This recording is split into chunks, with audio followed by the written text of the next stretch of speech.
Everything will be fine, and we'll have a long, happy life together, the husband said when he was still trying to win her over. At that time, she wasn't really in love. She saw him as a strong protector from her worries. Her father told her, "My dear, I don't have much time left because of my heart problems. I'll be at peace if you marry."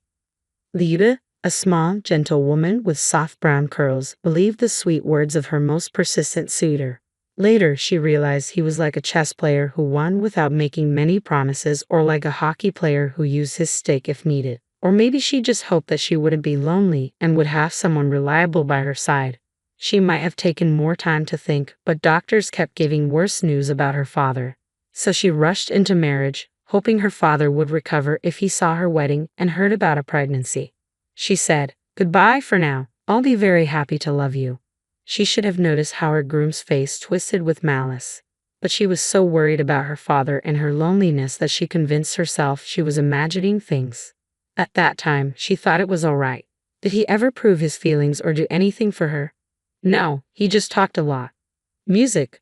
In her anger, Lyuda said, "I, as someone who loves you, feel that I am needed by you and our future children. Just trust me, everything will be fine." She was overwhelmed, and her father paid for the wedding but didn't live to see it. As she stood there, crying, Yuri said, "Please don't embarrass me. People will think you're doing me a favor by marrying me." It was sad that he only said this after the wedding. Otherwise, she would have run away and forgotten everything. "I'm sorry I wanted to delay the wedding because of the recent funeral. I lost the closest person to me just a week ago." "Are you stupid? Who would pay for the wedding again? Would dear Papa come back and give more money?" the husband answered roughly. Anna suddenly felt faint in her beautiful wedding dress and collapsed to the floor. When she woke up, someone was pouring water on her to wake her up. Yuri, who had been cold before, was now acting sweet and caring, but he seemed as dangerous as a tempting but evil gingerbread house. "Come on, darling, wake up," Yuri said loudly. "This is your special day. You'll remember it." "It was a mistake," she whispered, still confused. She wasn't just talking about the wedding, but also about the baby growing inside her. "Why do you say that?" she wondered. She felt she'd made a mistake by getting pregnant by someone like him. She thought the baby would be unhappy, and she was foolish for hoping her father would get better if she rushed into marriage. "What's wrong, darling? What are you talking about?" Yuri asked as he led her out of the noisy restaurant into a quiet room. He then changed his tone. "Calm down, you idiot. This is all your fault, you know that. I only married you hoping that your father would leave us some property, but he's still alive and gave everything to his brother. All I got was a wedding with someone I think is a gray moth. And my father hates you. If I didn't care about my father, you'd mean nothing to me." Anna didn't understand why her father-in-law's feelings mattered. She barely knew him and had hardly spoken to him. Yuri continued, "Nothing good is going to come from this, but since you're pregnant, we'll have to wait to get a divorce." She had taken 2 pregnancy tests, both showing positive. She had to accept that she was going to have a baby. "But wait, I'll make your life miserable if you don't file for divorce after this pointless wedding," he said. "I'll put up with this disgrace only because. Career, people, and appearances. If your father hadn't left me that inheritance, I wouldn't have bothered with you at all," Yuri shouted, his face red with anger. Lyuda couldn't understand why her father had given all his property to her half-brother from his first marriage, Andrei. She didn't even know Andrei well. The news only came out at the funeral. All that was left was an old house no one wanted to fix up. Andrei had said something odd. "Believe me, Dad wanted to protect you." "What do you mean?" she asked, but Andrei said it wasn't the right time to explain and that someone would tell her later. It wasn't just that she found herself almost broke. She began to question if her father had ever truly loved her or if he had been pretending, like Yuri was now. This doubt was tearing her apart and suffocating her. "Yuri, I need to get some fresh air and then we'll act like everything is fine. Don't worry, after the wedding, you probably won't see me again except maybe during the divorce. Even then, we can handle things separately," she said calmly. Her only thought was to run away before she completely lost her mind. Weeks passed, and she stayed in her tiny apartment like a recluse, rarely going out. Lyuda struggled to eat as she thought about her humiliation. She called a taxi, but her wedding dress was so big with a crinoline that she couldn't fit inside. "First, you better change quickly, or we'll run out of time," said the driver, his face red with frustration. Liuta pulled out manicure scissors from her bag and, with the driver watching in shock, roughly tore the crinoline from her dress. Finally, the crinoline was gone, leaving only the wedding dress underneath. She was glad she had picked a dress that could be altered into a mermaid style by removing the crinoline. She didn't want to wait or call a minibus, she just needed to get away. As she traveled, she nervously glanced around, afraid she might do something drastic in the back seat of the car. Finally, unable to keep quiet any longer, the driver said, "I'm not one to give advice, but sometimes couples make up and things can look better in a new light, Lyudmila." For some reason, Liuta clung to these words, hoping for a change with the baby or improvement in her relationship. She waited, hoping for a call that might give her a brief sense of being needed or at least postpone making any decisions. She felt like she was a target, wounded and alone, needing time to heal. But nothing changed. An elderly man in an expensive suit came to deliver her divorce papers. "But he knows I'm pregnant and can't divorce me," she said. "What can I do? The more people like this argue, the more money I make. If everyone behaved decently, we'd be out of work. Sorry for being blunt, but I'm out of money and energy. I'm overwhelmed," she complained, though she knew he didn't care. The bald man just shrugged and said, "I'm not here to play therapist for the poor. Call a free help hotline if you need one." He waited for her signature and warned her not to delay or upset his client. "Yuri Arkadyevic told me everything. He knows about your life. Don't try to blame him. If you know who your real father is, handle it with him. Women these days are impossible. There's no room for sympathy," the man added. Liuta realized her husband had spoken badly about her, and she couldn't find the words to defend herself. What was the point of trying to prove anything to this cold, money-focused person?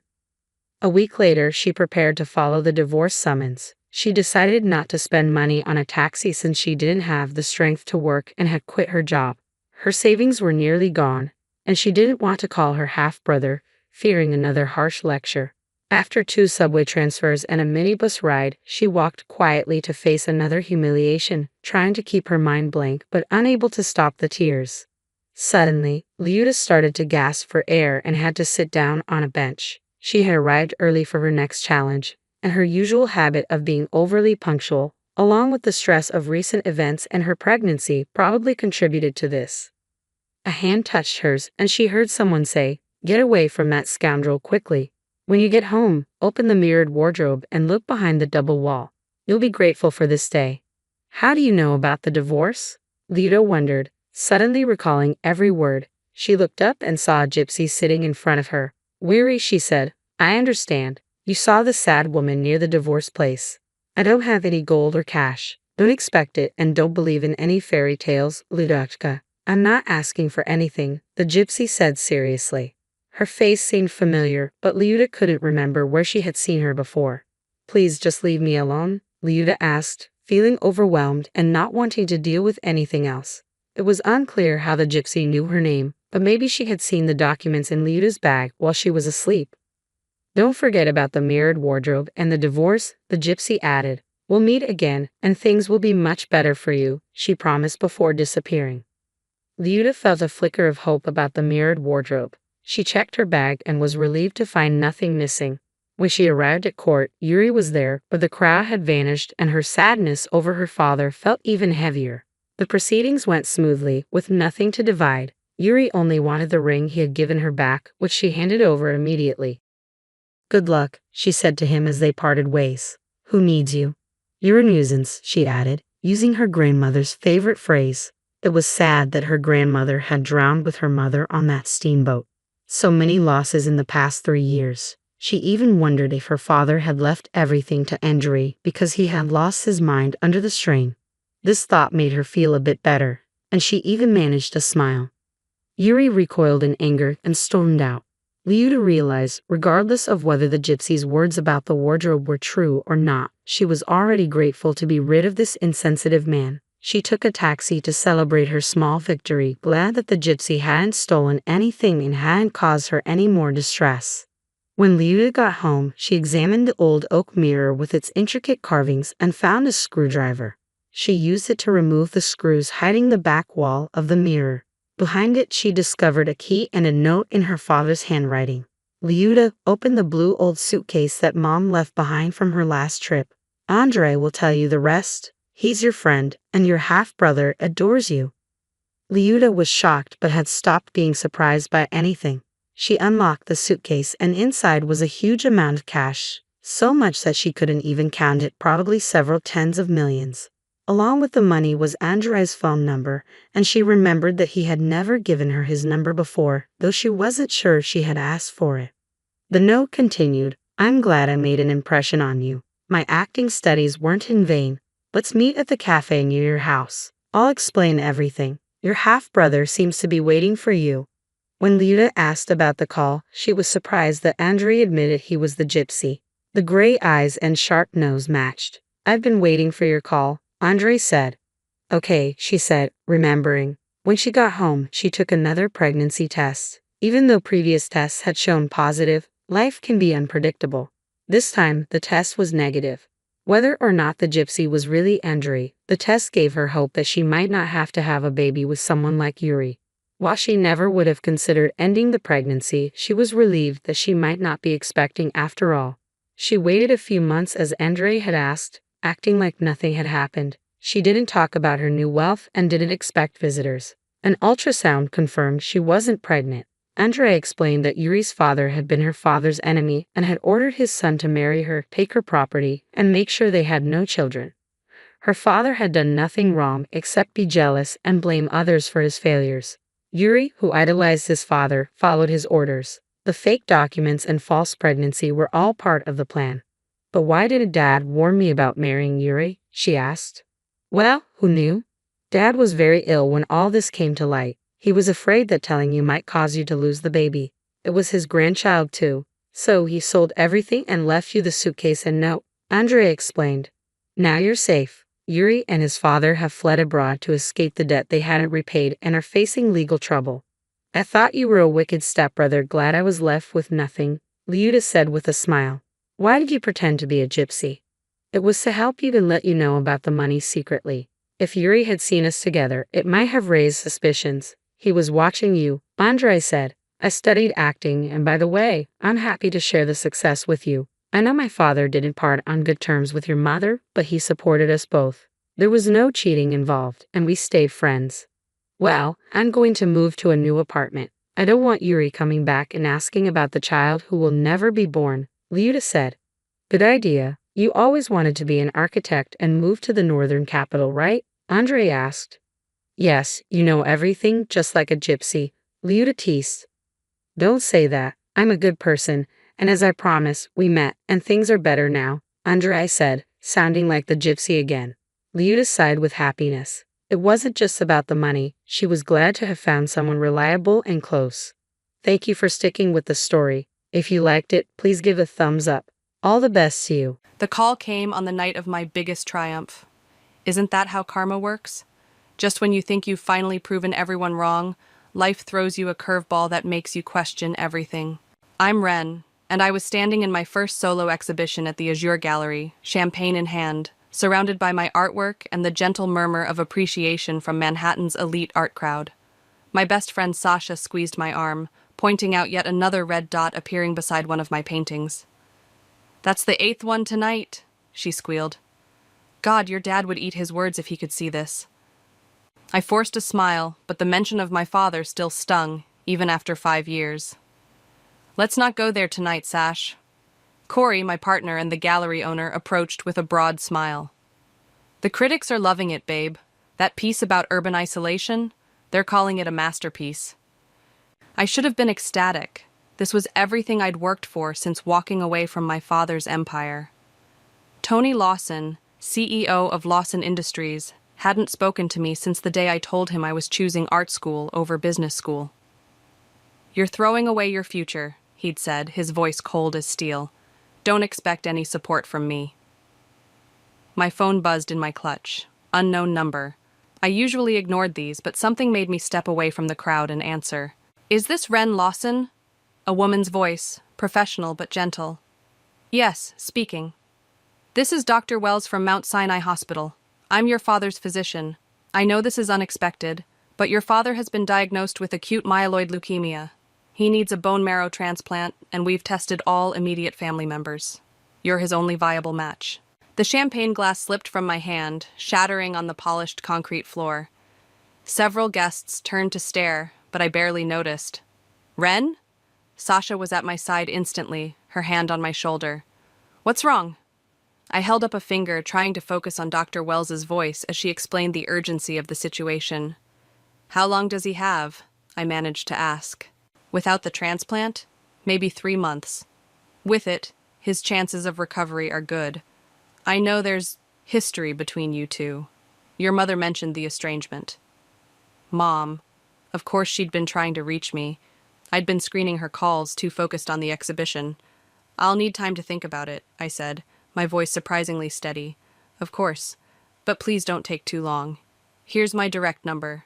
After hanging up, I turned to find both Sasha and Corey watching me with concern. My father's dying, I said flatly. And apparently, I'm the only one who can save him. Sasha's eyes widened. Holy shit. Corey pulled me into a hug, but I remained stiff. What are you thinking? He asked softly. I looked around the gallery, at my artwork displayed proudly on the pristine walls. Each piece represented a middle finger to my father's dismissal of my choices. The red dots beside them proved I wasn't the failure he'd predicted. I'm thinking about karma, I said, a bitter laugh escaping my lips. The daughter he disowned is his only hope. Ren, Sasha started, but I cut her off. No, this is perfect, actually. A plan was forming in my mind, something deliciously vindictive yet justified. He needs me now. After all these years of acting like I don't exist, he needs me. Whatever you're thinking, slow down, Corey warned. This isn't just about revenge. It's literally life and death. I walked to my centerpiece, a massive canvas depicting a man in a suit, his face obscured by shadow, standing alone in an empty boardroom. I'd painted it thinking of my father, though I'd never admitted that to anyone. You know what the worst part was? I said, staring at the painting. He never even looked at my work. Not once. He dismissed my entire career without ever seeing what I could do. My phone buzzed again. Mom this time. I declined the call.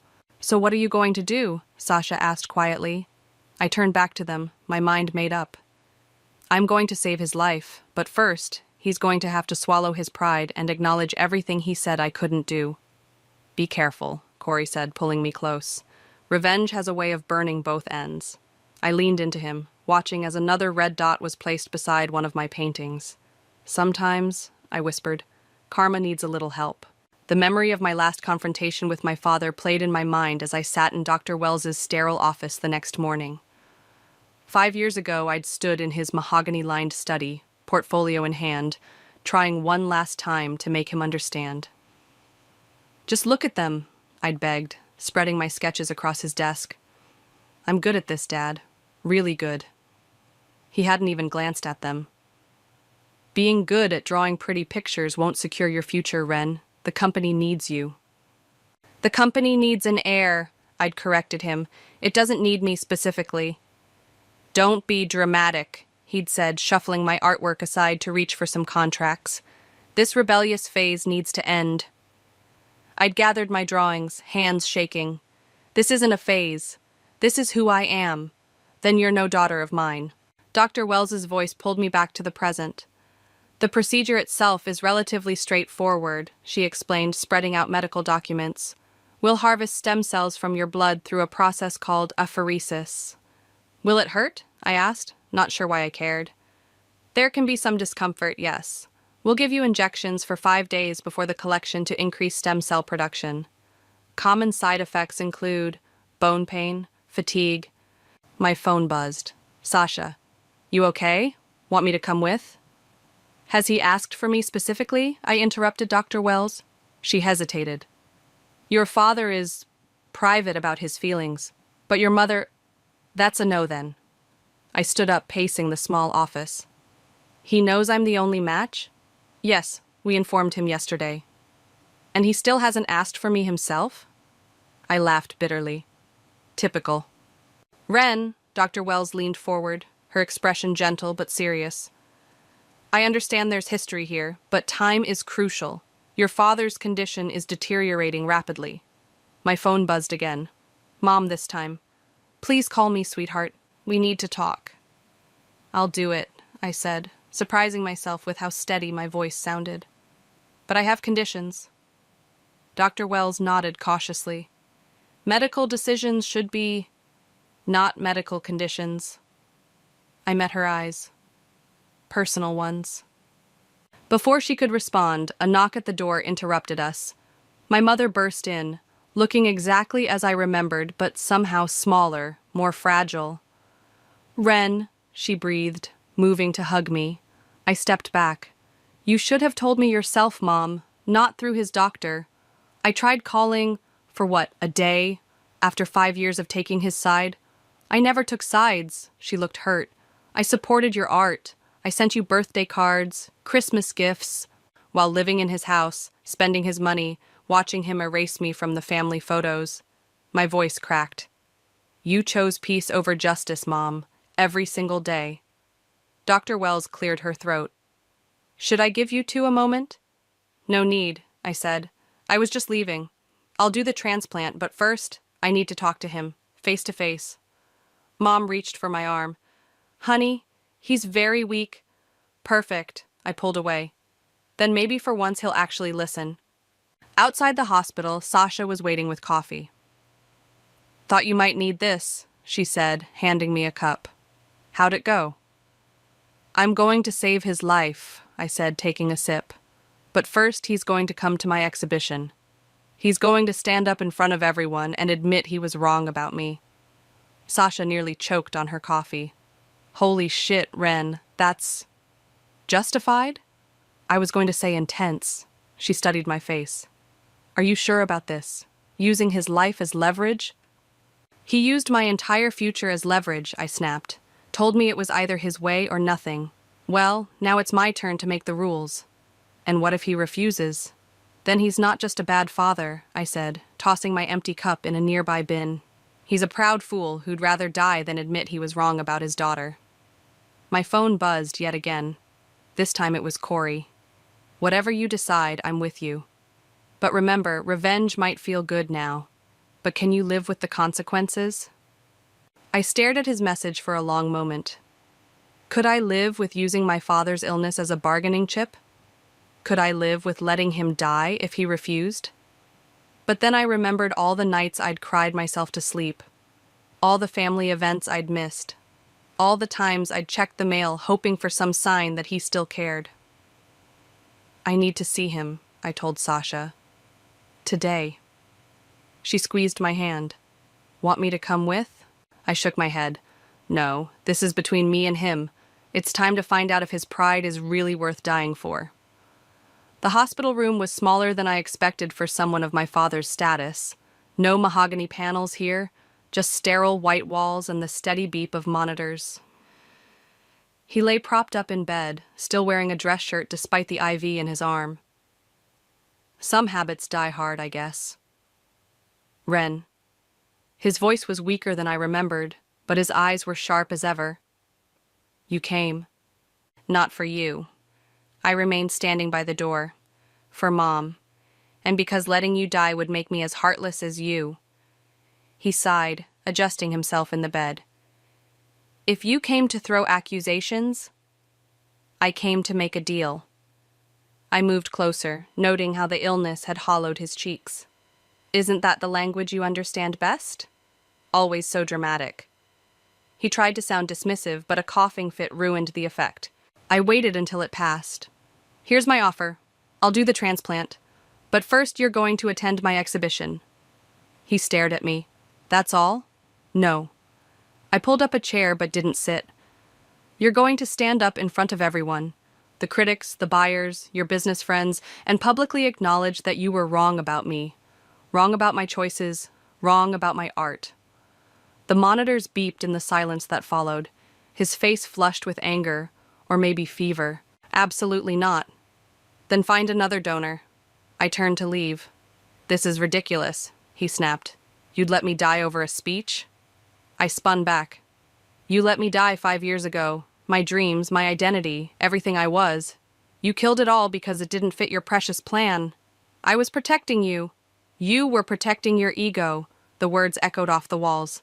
And now your ego is literally killing you. Poetic, isn't it? A nurse poked her head in. Everything okay in here? Fine, we said simultaneously. And for a moment, I saw a flash of our old connection. After she left, Mom slipped in. She must have been waiting outside. I heard shouting, she said, looking between us. Your daughter is attempting blackmail, Dad informed her. Your husband is choosing pride over survival, I countered. Mom sat heavily in the chair I'd ignored. Enough, both of you. Ren, honey, he's sick. This isn't the time for— When is the time, Mom? When he's dead? When there's nothing left to resolve? I pulled out my phone, pulled up the gallery website. Look, Dad, actually look. I held the phone in front of him. He turned away. Fine. I started reading reviews out loud. Lawson's work demonstrates a masterful understanding of light and shadow. Her commentary on modern isolation is haunting and profound. One of the most promising new artists in New York. Stop it, he muttered. The centerpiece alone sold for— I said stop. He knocked the phone from my hand. It clattered across the floor. Mom retrieved it, hands shaking. Tony, please, just look.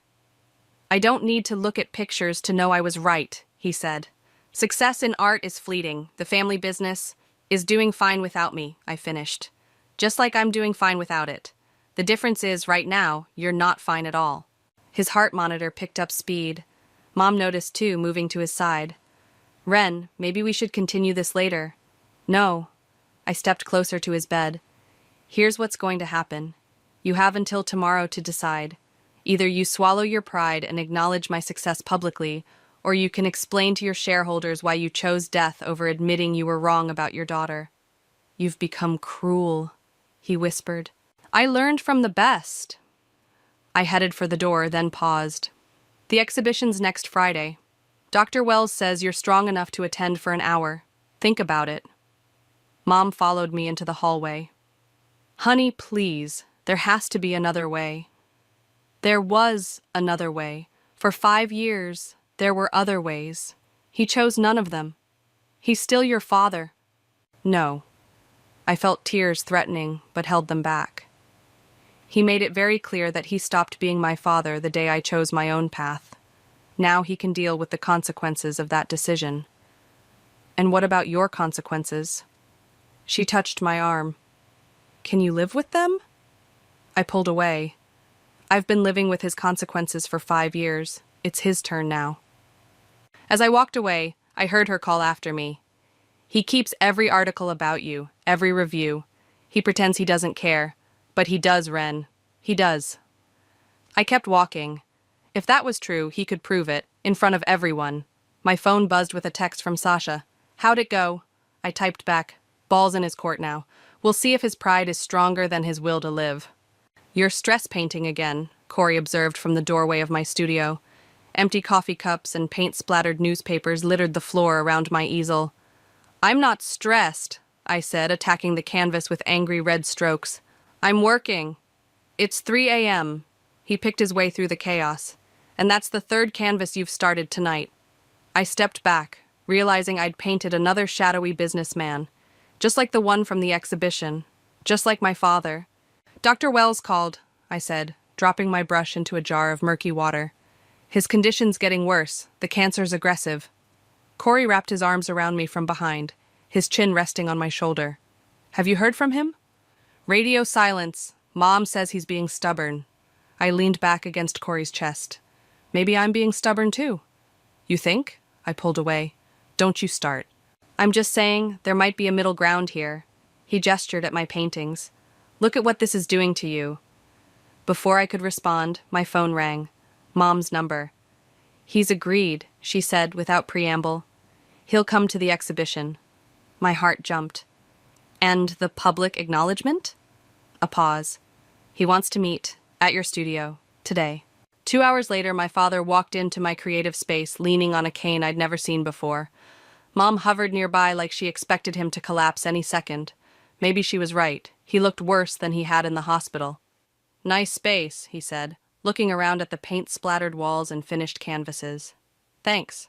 The rent's reasonable since it's not in a mahogany-lined skyscraper.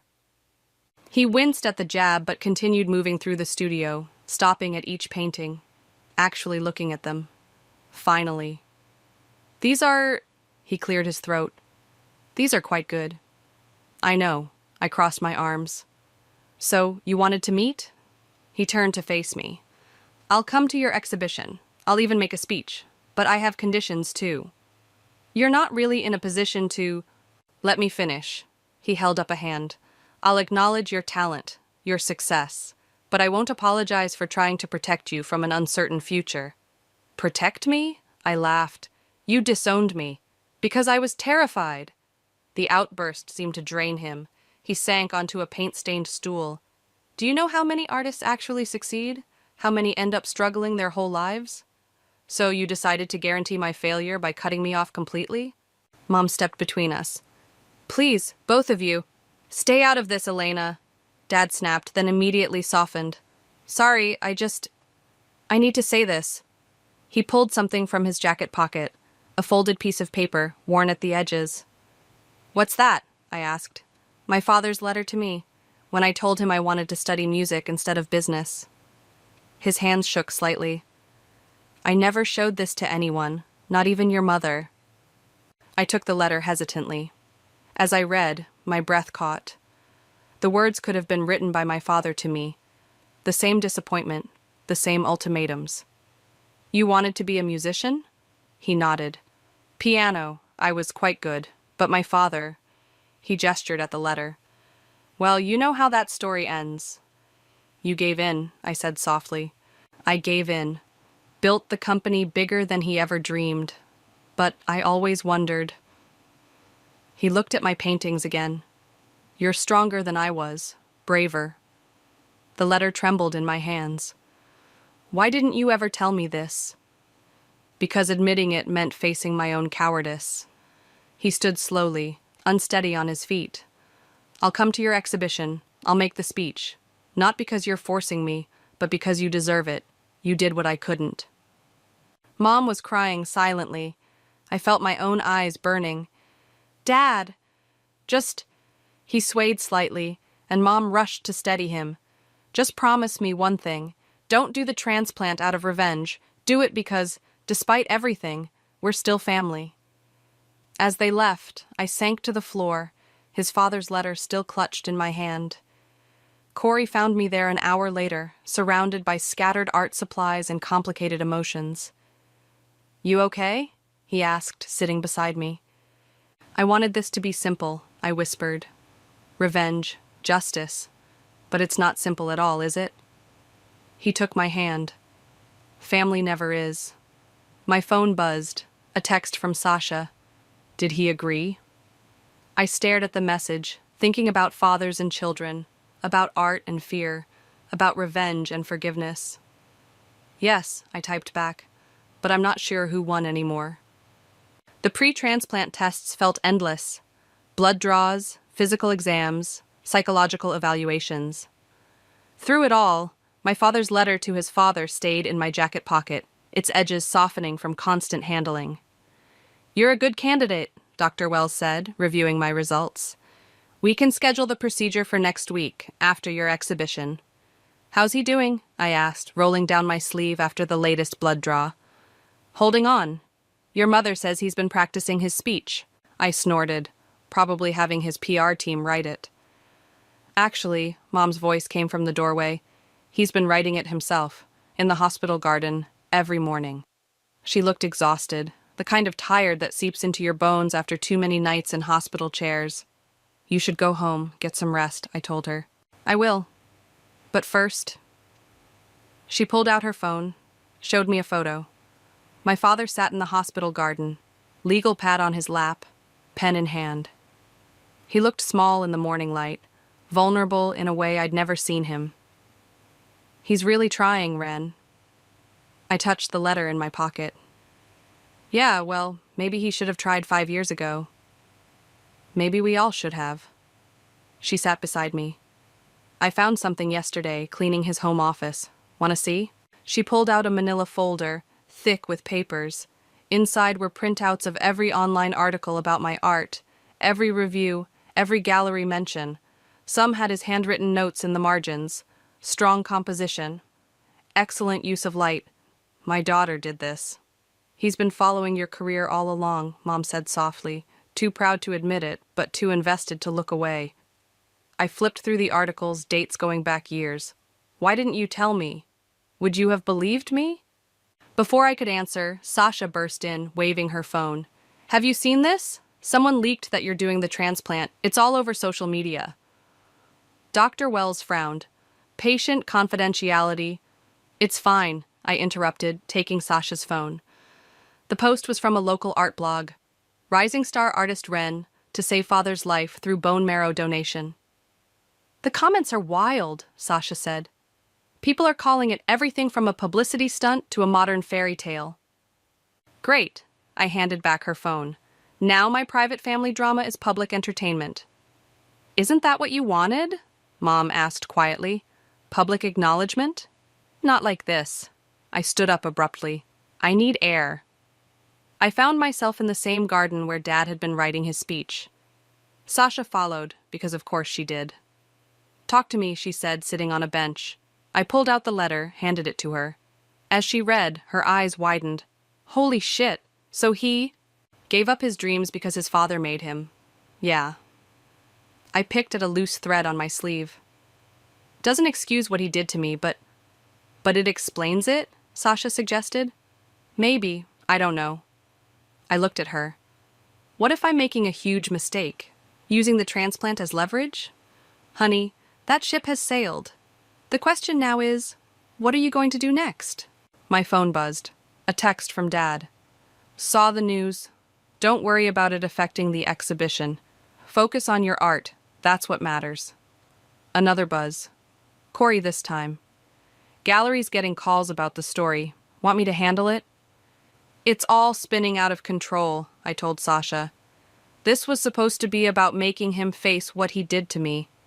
Now it's becoming this whole thing. Maybe that's not bad, she said. Maybe it needs to be bigger than revenge. I thought about the articles he'd saved, his notes in the margins, about him sitting in this garden, writing a speech by hand instead of having his PR team do it. I need to see him, I said suddenly. We found him in his room, asleep with a legal pad on his lap. Mom was right. He looked exhausted. I picked up the pad carefully. The speech was half finished, crossed out and rewritten multiple times, but one line stood out, unmarked by corrections. My daughter taught me that the greatest act of courage isn't succeeding, it's daring to fail on your own terms. He's been working on it all morning, Mom said from behind me. Refuses to let anyone help. I placed the pad back on his lap. His eyes fluttered open. Ren? His voice was rough with sleep. Is everything okay? Yeah, I said, surprising myself by meaning it. I wanted to tell you that whatever you say at the exhibition, make it real. That's all that matters. He nodded slowly. I'm trying. I know. I touched his hand briefly. I'm trying too. Outside his room, Sasha was waiting with a knowing look. Shut up, I said before she could speak. Didn't say anything. She linked her arm through mine. Come on, let's go make some art about all this. God, no, I laughed. I think there's been enough drama already. But later that night, in my studio, I started a new painting. Not of a shadowy businessman this time, but of a man in a garden, writing his truth one painful word at a time. The exhibition space buzzed with anticipation. The story of the estranged artist's daughter saving her father's life had drawn twice the usual crowd, much to Corey's delight and my discomfort. Channel your inner socialite, Sasha advised, adjusting my dress. You've got this. Everyone's staring, I muttered, forcing a smile at another group of whispers and pointed fingers. They're admiring your work, Corey said, appearing with champagne. The new pieces are getting the most attention. He meant the garden painting. I'd finished it just days ago, hanging it in a quiet corner away from the main display. It was more intimate than my usual style, showing my father in his moment of vulnerability. Any word from the hospital? I asked Mom, who was checking her phone for the 100th time. They're on their way. The nurse insisted on accompanying him. She touched my arm. He's weak, Ren. Maybe we should skip the speech. No, I pulled away. That was the deal. Still holding on to that? Sasha raised an eyebrow. After everything? Before I could respond, a reporter approached. Ren, can you comment on the timing of your father's illness and your rising success in the art world? No comment. Corey stepped between us. Please respect the family's privacy. But the public wants to know? The public can look at the art, I snapped. That's what they're here for. More cameras flashed. More whispers. I escaped to the back room, leaning against the wall and closing my eyes. Deep breaths, Sasha said, following me. Want me to cause a distraction? I could spill wine on that pushy reporter. I laughed despite myself. Thanks, but he's here. Mom appeared in the doorway. But Ren, he's not doing well. I pushed past her into the gallery. Dad sat in a wheelchair, a nurse hovering nearby. He looked worse than ever, pale and drawn, but his eyes were alert as they scanned the room. The crowd parted as I approached. Phones came out. Someone started filming. You came, I said softly. I made a promise. His voice was barely audible. Show me? I wheeled him through the gallery, past my older works, the ones he'd never seen. He commented on each one, asking questions about technique and inspiration. His observations were surprisingly astute. You really did follow my career, I said as we reached the garden painting. He stared at it for a long moment. Is that how you see me now? It's how you are. We both are. I knelt beside his wheelchair. Dad, maybe we should skip the speech. You're not well. No. He gripped my hand with surprising strength. I need to do this. Help me up. The nurse protested, but he was already struggling to his feet. Corey quickly brought over a microphone and small platform we'd set up. The gallery fell silent as my father stood, shaking but determined. Cameras raised. Mom grabbed my hand. My daughter, he started, then coughed. The nurse moved forward, but he waved her away. My daughter Ren is an artist. 5 years ago, I told her this was a mistake, that she was throwing her life away. He paused, breathing heavily. I found myself holding my breath, too. I was wrong. His voice grew stronger. I see that now, looking at these walls, at what she's created. But my greatest mistake wasn't doubting her talent. It was letting my fear for her future destroy our present. Tears rolled down Mom's cheeks. Sasha squeezed my shoulder. I stand here today not because of a deal or an ultimatum, but because I'm proud. Proud of the artist she's become. Proud of the woman who had the courage I never did. He turned to face me directly. Proud to call you my daughter, if you'll still have me as your father. The room erupted in applause. Cameras flashed, but I barely noticed because Dad was swaying dangerously. I reached him just as his knees buckled. The nurse rushed forward with the wheelchair. I did it, he whispered as we lowered him down. I kept my word. You did great, I said, wiping tears I hadn't realized were falling. Now let's get you back to the hospital. Wait. He pulled a folded paper from his jacket. My father's letter. Keep it. Remember that breaking cycles takes courage. As the nurse wheeled him out, reporters swarmed forward with questions. Corey and Sasha ran interference while Mom followed the wheelchair. I stood alone in the gallery, clutching 2 generations of letters about fathers and children and broken dreams. The revenge I'd planned felt hollow now, replaced by something more complicated, but also more real. My phone buzzed. Dr. Wells. Transplant scheduled for tomorrow morning. Are you ready? I looked at the garden painting, at the man writing his truth. Yes, I typed back. We both are. The transplant room was colder than I expected. Dad lay in one bed while I settled into another, both of us wearing matching hospital gowns that seemed designed to strip away any pretense of dignity. Last chance to back out, Dr. Wells said, though we all knew I wouldn't. Just don't mess up my painting arm, I joked weakly. Dad turned his head toward me. Ren, I need to tell you something before... Save your strength, I interrupted. We have time. No. He struggled to sit up straighter. I need to say this now, in case... Don't you dare. My voice cracked. No deathbed confessions allowed. The nurses bustled around us, inserting IVs, checking monitors. Mom stood in the corner, clutching her purse like a lifeline. She'd aged 10 years in the past week. The exhibition, Dad continued, ignoring my protest.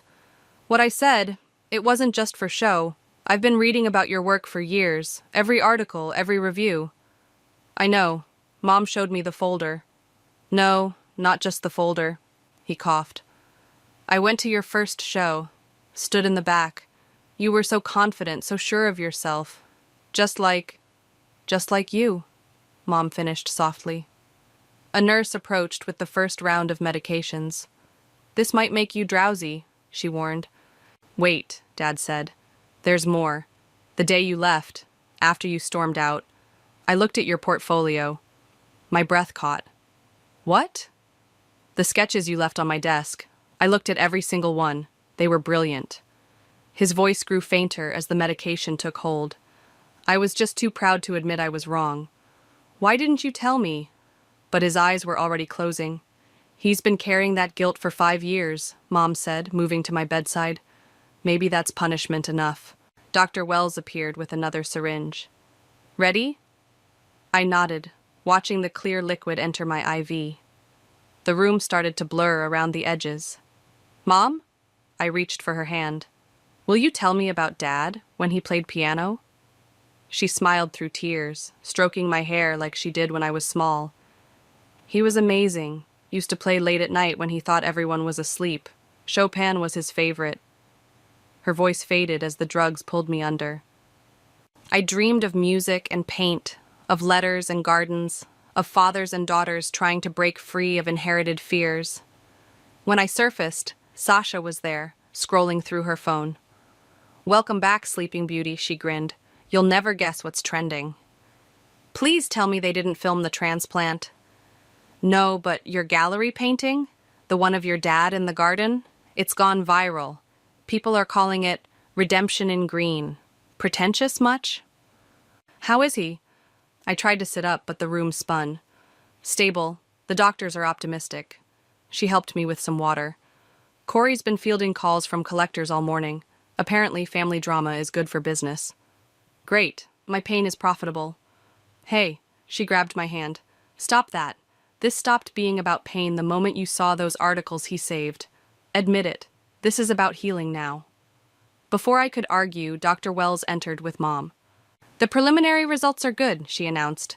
The stem cells are doing exactly what we hoped. Can I see him? He's still sedated, but... Mom started. Please. They wheeled my bed into his room. He looked peaceful, younger somehow, without the weight of unspoken words. I found something else, Mom said, pulling out her phone. Listen. She pressed play. Piano music filled the room, Chopin's Nocturne in E-flat major. The recording was old, slightly scratchy. Dad? She nodded. From college, before he gave it up. He was good, I whispered. The best, she agreed. Just like you with your art. We're not so different, are we? I watched his chest rise and fall. Both trying to live up to impossible expectations. Both breaking free in your own ways, Sasha added. Mom played another recording, this one of a livelier piece. In his bed, Dad's fingers twitched slightly, muscle memory dancing across invisible keys. When he wakes up, I said, I want to paint him playing, not in the garden this time, at a piano. He'd like that, Mom smiled. And maybe... I hesitated. Maybe he could teach me, if he wants to. Sasha wiped away a suspicious moisture from her eyes. Look at you, going from revenge to piano lessons. Character development much? Shut up, I laughed, then winced as the movement pulled at my IV. In the other bed, Dad stirred slightly. His monitors beeped steadily, strong and sure, like a metronome keeping time for a piece we were just learning to play together. Rest, Mom said, seeing my eyes grow heavy again. You both have plenty of time now. As I drifted off, Chopin's notes wrapped around us like a promise of second chances, of new beginnings painted in shades of forgiveness. The piano notes drifted through my childhood home, hesitant but determined. I followed the sound to the living room, where Dad sat at his newly restored baby grand, fingers moving carefully over the keys. "You're rushing the middle section," I said, setting my art supplies down. He smiled without stopping. "And you're late for your lesson." Gallery meeting ran long. Apparently, Redemption in Green is being featured in Modern Art Quarterly. The music faltered. "That's the garden piece?" "Mm-hmm." I unpacked my sketchbook. "Keep playing. I need to catch your hands at the right angle." He returned to the piece, Chopin, always Chopin, while I sketched. The afternoon sun caught the silver in his hair, the slight tremor in his recovered hands. "You're staring," he noted. "Artist's prerogative." I smudged a shadow with my thumb. "Besides, you stared at my work for 5 years without telling me." "Fair enough." He hit a wrong note, cursed softly. "It's harder than I remembered. Starting over usually is." The front door opened and Mom's voice called out, "I brought dinner! Sasha and Corey are here too." "Perfect timing," Dad said, closing the piano lid. "I need a break." "Giving up already?" I teased. He gave me a look. "Resting. There's a difference." Sasha burst in, carrying takeout bags. "Ooh, are we finally getting a piano concert?" "Not today," Dad and I said simultaneously. "Creepy," Sasha stage whispered to Corey, who was setting up plates. "They're starting to sink." Mom arranged the food while I cleared away my art supplies. Dad moved to help, but his hands shook slightly. "I've got it," I said quietly. "I'm not made of glass, Ren." "No, but you are recovering from major surgery and a 3-hour piano session." I gestured at the couch. "Sit." He sat, but not without grumbling. "When did you become the parent?" "When you decided to nearly die on me." The room fell silent. We didn't talk about that much. The transplant, the fear, the uncertainty. It was still too raw. "Speaking of parenting," Corey broke the tension. "Show them, babe."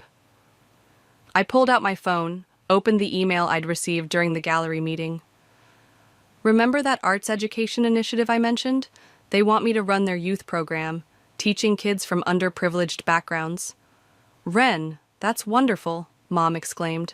"It's part-time," I continued, watching Dad's reaction. "So I can still paint, still do exhibitions, but also give back, you know?" Dad nodded slowly, teaching the next generation to be brave. "Braver than we were," I agreed. "Oh," Sasha jumped up. "Show them the other thing." I shot her a look, but she was already pulling the rolled canvas from my art bag. "Sasha, they'll love it." Dad leaned forward as she unfurled the painting. It showed him at the piano, but not as he was now. This was young Dad, playing with abandon, joy evident in every brushstroke. "How?" Mom's voice cracked. "How did you know what he looked like then?" "Found his old college photos. Plus," I gestured at my face. "Apparently, I looked just like him at that age. Who knew?" Dad touched the canvas gently. "Is this for your office?" I finished. "If you want it. Kind of a thank you for the piano lessons. Even though I'm a terrible teacher, especially because you're a terrible teacher." He laughed, then grew serious. "I don't deserve this." "Maybe not." I sat beside him. "But that's not why I painted it. I painted it because I wanted to capture the moment before fear won, before you gave up your dreams." "I didn't give them up," he said softly. "I just passed them on, in a different form." Sasha pretended to gag. "Okay, enough emotional growth. Can we eat before the food gets cold?" We gathered around the coffee table, passing containers, sharing stories. Mom insisted on hearing about the youth program. Corey talked about the gallery's expansion plans. Dad complained about his physical therapy while secretly looking pleased at his progress. As the evening wound down, he returned to the piano. This time the notes were stronger, more confident. I picked up my sketchbook again. "Still staring," he noted. "Still drawing," I countered. "We've got a lot of lost time to capture." The music swelled, filling the room with possibilities, not of what could have been, but of what could still be. "Hey, Dad?" "Hmm?" "I'm glad you were wrong, about art being a mistake. His fingers never stopped moving across the keys. I'm glad you were strong enough to prove it. I started a new sketch, this one of the present moment. Family gathered close, music in the air, the future an empty canvas waiting to be filled. Not with revenge or regret, but with second chances, played in perfect time. Perfect families don't exist. I learned that truth watching my father practice his mayoral campaign speech in front of our antique mirror, his face twisted into that practiced smile that never quite reached his eyes. The same smile he wore now, standing at the head of our mahogany dining table, raising his crystal wine glass. To family unity, he proclaimed, his voice carrying that familiar authoritative tone that had echoed through my childhood, and to new beginnings. I lifted my glass mechanically, the wine bitter on my tongue. Across the table, my twin sister Samantha beamed, her perfect posture and designer dress the mirror image of our mother. Next to her, Oliver adjusted his tie, looking every bit the successful lawyer he pretended to be. Michelle, my mother's voice cut through my thoughts, sharp as a blade. Do fix your posture, dear. We're not at one of your creative gatherings. I straightened, catching Tom's sympathetic glance from beside me. His presence, in his clean but clearly non-designer shirt, was like a breath of fresh air in this suffocating room. As I was saying, my father continued, this mayoral campaign represents not just my ambitions, but our family's legacy. We must present a united front. The Sanders name carries weight in this town, and with it comes responsibility. The words washed over me like a familiar tide of expectations and obligations. I nodded at appropriate intervals, playing my part in this carefully orchestrated performance. But then something changed. My father's phone buzzed. He glanced at it, his practiced smile faltering for just a moment. "Excuse me," he said, stepping into his study. "Important campaign business." Perhaps it was the wine, or maybe just 27 years of suppressed rebellion, but I found myself drifting toward the study door, which hadn't quite closed properly. "Listen carefully," my father's voice hissed, all pretense gone. "We had an agreement. That file stays buried, or things will get very unpleasant for both of us. Do you understand?" My heart hammered against my ribs. I'd never heard that tone from him before. Cold, threatening, almost cruel. "Everything all right, Michelle?" Oliver's voice made me jump.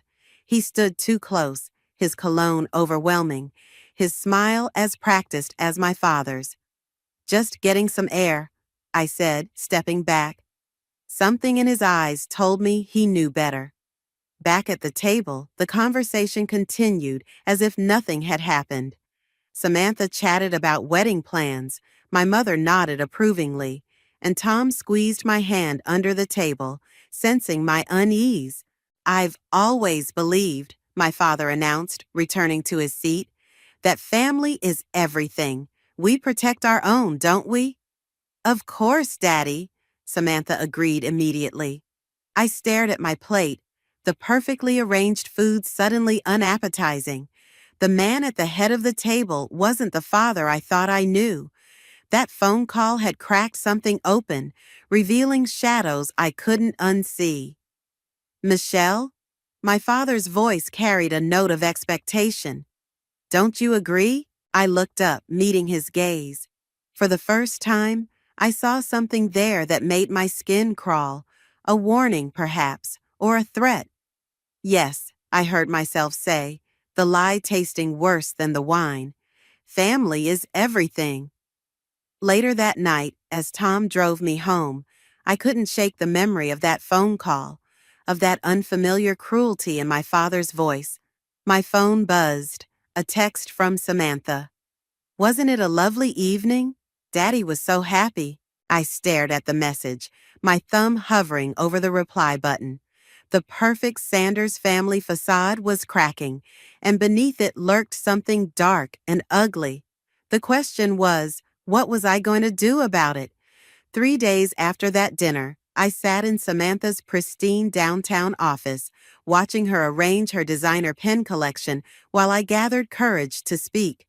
The city skyline stretched behind her, a perfect backdrop for the perfect daughter's perfect life. "You're being ridiculous," she said before I could start. "Daddy would never threaten anyone." "I know what I heard, Sam." I leaned forward, my reflection fractured in her glass desk. "That wasn't a campaign call. He was threatening someone about a file." She aligned another pen, this one in metallic gold. "You've always had an overactive imagination. Remember when you convinced yourself Mrs. Peterson next door was running a cult? We were 12, and she did have weird midnight gatherings." "They were book club meetings." Samantha finally looked up. Her face, my face with better makeup, set in that familiar expression of patronizing concern. "Look, Daddy's under a lot of pressure with the campaign. The last thing he needs is you spinning conspiracy theories." The words stung precisely as she intended. "Oliver was hovering by the study door that night. Did you notice that?" Something flickered across her features. So brief I almost missed it. Fear? Uncertainty? But then her professional mask slipped back into place. "Oliver was being polite, checking if Daddy needed anything. Since when does your fiancé play errand boy?" "Stop it." Her voice cracked slightly. "Just stop. Everything's finally perfect. The campaign, the wedding plans, my promotion. Why do you always have to dig up problems?" I stood up, my chair scraping against the polished floor. "Because someone has to look past the surface, Sam. When did you become so afraid of the truth? When did you become so determined to destroy our family?" She turned to the window, but I caught her reflection, the slight tremor in her jaw, the way her fingers curled into fists. "I'm trying to protect you?" "From what? Our successful father? My wonderful fiancé? Your paranoia is getting out of hand." The door opened and Oliver stepped in, his timing too perfect to be coincidental. "Everything all right, ladies? I thought I heard raised voices." "Everything's fine," Samantha said quickly. Too quickly. Oliver's smile didn't reach his eyes. "Michelle, always a pleasure. Though shouldn't you be at work? Or does freelancing mean unlimited coffee breaks?" Before I could respond, my phone buzzed. A text from Tom. "Found something. Meet me at the shop. Important." "I need to go," I said, gathering my bag. At the door, I turned back. "Sam, just be careful, please." She didn't respond, but I saw Oliver's hand settle on her shoulder, possessive and controlling. The sight made my stomach turn. Tom's auto shop was a welcome change from the sterile office tower. He was under a vintage Mustang when I arrived, but rolled out immediately at the sound of my footsteps. "Remember how you asked me to look into your dad's old business ventures?" He wiped his hands on a rag, leading me to his office. "Well, my mother still has connections at the school board. She found something interesting." He pulled up an old newspaper article on his computer. The headline read, "Local Education Initiative Collapses. Investors Left in the Dark." "This was 7 years ago," Tom explained. "Your father was involved in a private education venture. It went bankrupt under suspicious circumstances, and look who handled the legal proceedings." My breath caught. There, in a grainy photo, stood Oliver Grant, looking younger but wearing the same calculated smile. "They knew each other," I whispered. "Before Samantha, before everything. They've been working together." Tom squeezed my shoulder. "There's more. The missing file your father mentioned? I think it might be connected to this. The bankruptcy proceedings were sealed, which is unusual for a private education venture." I stared at the screen, pieces clicking into place. "Oliver's not just marrying into our family by chance, is he?" "Doesn't look like it." My phone buzzed again, another text from Samantha. "I'm sorry about earlier. Maybe you're right. Can we talk?" I showed Tom the message. What do I do? He studied it for a moment. Be careful. If we're right about this, you're dealing with people who've been playing a very long game. I nodded, typing a response to my sister while my mind raced with possibilities. Whatever game our father and Oliver were playing, they hadn't counted on one thing. They weren't the only ones who could dig up the past. The sealed bankruptcy files were like a splinter in my mind, impossible to ignore. I'd spent a week digging through public records, following paper trails that seemed to lead nowhere. Then Margaret, Tom's mother, called with news that changed everything.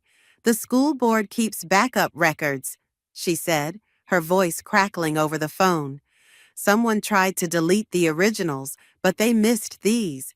Michelle, it's worse than we thought. 2 hours later, I sat in her kitchen, staring at documents spread across her worn oak table. The numbers didn't lie. My father and Oliver had siphoned millions from the education venture, leaving dozens of teachers unemployed and hundreds of students stranded mid-semester. Your father was clever, Margaret said, tapping a document. He used shell companies, made everything look legitimate. But Oliver, he got sloppy, left a paper trail. My hands shook as I gathered the evidence. I need to confront him. Michelle. Margaret's hand covered mine. Be careful. Men like Oliver don't take kindly to being exposed. I found him at his law office, working late as usual. His secretary tried to stop me, but I pushed past her, my heart thundering against my ribs. Oliver looked up from his desk, that practiced smile already in place. Michelle, what an unexpected pleasure. I dropped the files on his desk. 7 years ago, you helped my father steal millions from an educational project. Want to tell me why? His smile didn't waver, but something cold crept into his eyes. Those are serious accusations, and privileged information, I might add. Is that why you're marrying my sister? To keep your secrets safe? He stood slowly, buttoning his suit jacket. You know, Michelle, you've always been the problematic twin, never knowing when to leave well enough alone. He walked to his office door, closed it softly. Your father warned me about you. Stay away from my sister. Or what? He picked up the files, flipped through them casually. You'll expose us? Destroy your father's campaign? Break Samantha's heart? He leaned closer, his cologne suffocating. Think carefully about your next move. I already have. I pulled out my phone, showed him the recording icon. Every word, Oliver, every threat. For a moment his mask slipped. Rage flashed across his features, transforming him into something ugly and familiar. The same expression I'd seen on my father's face during that phone call. You stupid girl. His voice was barely a whisper. You have no idea what you're dealing with. Your father and I built something valuable from those ashes. The connections we made, the influence we gained, it's all part of a bigger picture. A picture built on theft and lies. He laughed, but there was no humor in it. Ask yourself this, if you expose us, what happens to Samantha's career? Her reputation? The Sanders name might mean nothing to you, but it's everything to her. My phone buzzed, a text from Tom. Where are you? Not safe. Get out now. You're right about one thing, I said, backing toward the door. The Sanders name means nothing to me, not anymore. Think about tomorrow's headline, Oliver called after me. Mayoral candidate's daughter makes false accusations. Who do you think they'll believe? The respected lawyer and university dean, or the rebellious daughter with a history of causing trouble? I made it to the elevator before my legs gave out. My phone buzzed again. Samantha this time. Where are you? Oliver just called. He's worried about you. The doors opened to reveal my father standing there, his campaign smile firmly in place. Michelle, he said, stepping inside, we need to talk about your recent activities. As the doors closed, trapping me with him, I realized Oliver's warning hadn't been a threat. It had been a promise, and now I was about to discover exactly what I was dealing with. My father pressed the emergency stop button. "You've become a liability," he said, his voice eerily calm. "And in this family, we deal with liabilities very carefully." The elevator hung suspended between floors, and with it, my last illusions about the man I'd called father for 27 years. The bruises on my wrists from my father's grip in the elevator had faded, but the memory hadn't.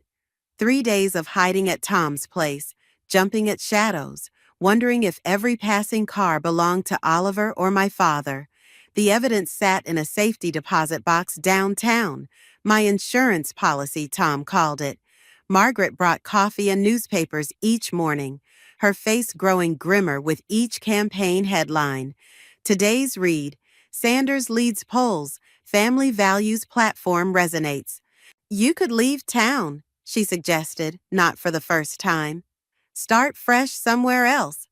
I watched Tom through the window, working on his beloved Mustang. "And let them win? Better than letting them hurt you." My phone lit up with Samantha's 20th message. "Please come home. We can fix this." The doorbell rang. Tom dropped his wrench, moving quickly toward the house, but I was already opening the door. My mother stood there, perfectly coiffed as always, clutching her designer handbag like a shield. "Michelle?" Her voice wavered. "We need to talk." I let her in, noting how her eyes darted around Tom's modest living room, lingering on the mismatched furniture and motor magazines. "Your father is worried sick," she started. "Worried I'll expose him, you mean?" She flinched. "There are things you don't understand. Compromises we've made." "Compromises?" I laughed, the sound harsh even to my ears. "Is that what we're calling fraud now?" "Your father did what was necessary." She opened her bag, removed an envelope. "Oliver prepared these papers. Sign them and everything can go back to normal." Inside were non-disclosure agreements, thick with legal jargon. My hands shook as I read. "You want me to sign away my right to ever speak about what they did?" "I want to protect this family." Her mask cracked slightly. "You don't know what they're capable of." "What do you mean?" She glanced at Tom, who stood protectively in the doorway, then back to me. "Oliver, he has connections, dangerous ones. The education project wasn't just about money." "Mom, sign the papers, Michelle. Please." Her voice dropped to a whisper. "Before someone gets hurt." The front door opened again. Margaret entered, stopping short at the scene before her. My mother straightened, composing herself. "Carol Sanders," Margaret said coldly. "Still doing Richard's dirty work, I see." "Margaret Reynolds," my mother's tone matched hers. "Still interfering in other people's families. Someone has to protect these girls since their own mother won't." My mother stood clutching the unsigned papers. "You don't know anything about protecting family." "I know your husband and Oliver destroyed my teaching career over those missing files." Margaret's revelation hit like a physical blow. "Did you know that, Michelle? After I reported the irregularities, I was blacklisted from every school in the district." The pieces clicked into place. Margaret's early retirement, her determination to help me. My mother's face had gone pale. "I'm sorry, Margaret," she whispered, "but you don't understand what's at stake now." "Then explain it," I demanded. "What are they really involved in?" Instead of answering, she headed for the door, pausing with her hand on the knob. "Samantha's engagement party is tomorrow night. Oliver insisted on announcing it early, given the circumstances." She looked back, her eyes filled with something that might have been fear. "Don't come, please." After she left, I stared at the papers she'd left behind. Tom picked them up, reading through them with a mechanic's precision. "These aren't just NDAs," he said finally. "They're a confession. If you signed, you'd be admitting to making false accusations for personal gain."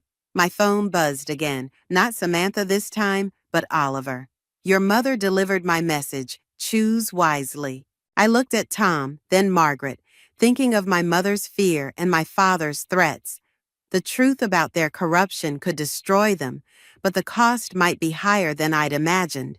The engagement party, I said slowly. That's where everything connects. Oliver's rushing it for a reason.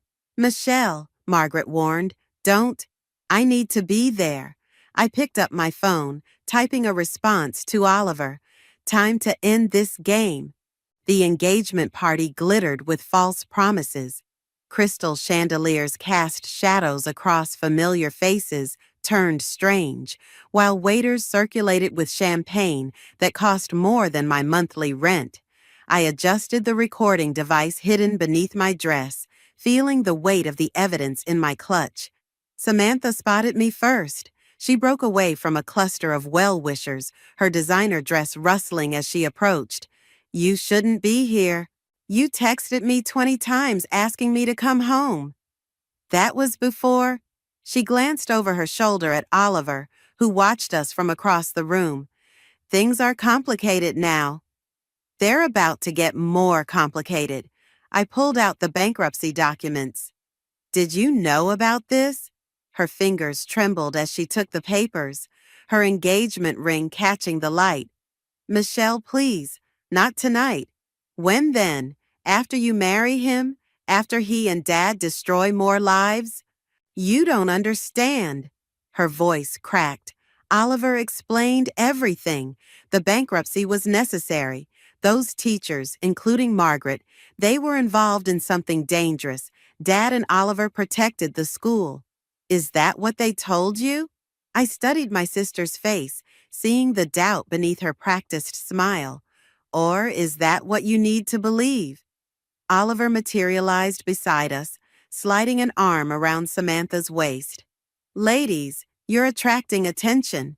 Good. I raised my voice slightly. Let's attract more. Tell everyone how you and my father— Careful, Oliver interrupted, his smile never wavering. Your mother warned you about consequences. Are you threatening me at your own engagement party? I'm reminding you that family loyalty goes both ways. He took the documents from Samantha's hands. Speaking of loyalty, did you know your boyfriend's been looking into offshore accounts, following money trails he shouldn't? My heart stopped. What did you do? Nothing yet. Tom's garage is struggling, isn't it? Be a shame if his licenses were revoked, or if Margaret's pension suddenly disappeared. Samantha's face went pale. Oliver, you said no one would get hurt. No one has to get hurt. He tucked the documents into his jacket. Right, Michelle? Before I could respond, my father's voice boomed through the speakers. If I could have everyone's attention— He stood on the small stage, campaign smile firmly in place. Tonight, we celebrate not just love, but family. Oliver isn't just marrying my daughter. He's joining our legacy of service to this community. The crowd applauded. I watched my mother dab at her eyes with a monogrammed handkerchief, the perfect picture of maternal joy. But her hands shook. Michelle! Samantha grabbed my arm. There's something you need to know about the education project. It wasn't just money laundering. They were moving other things through the school accounts. Dangerous things. What things? I've seen documents. In Oliver's office.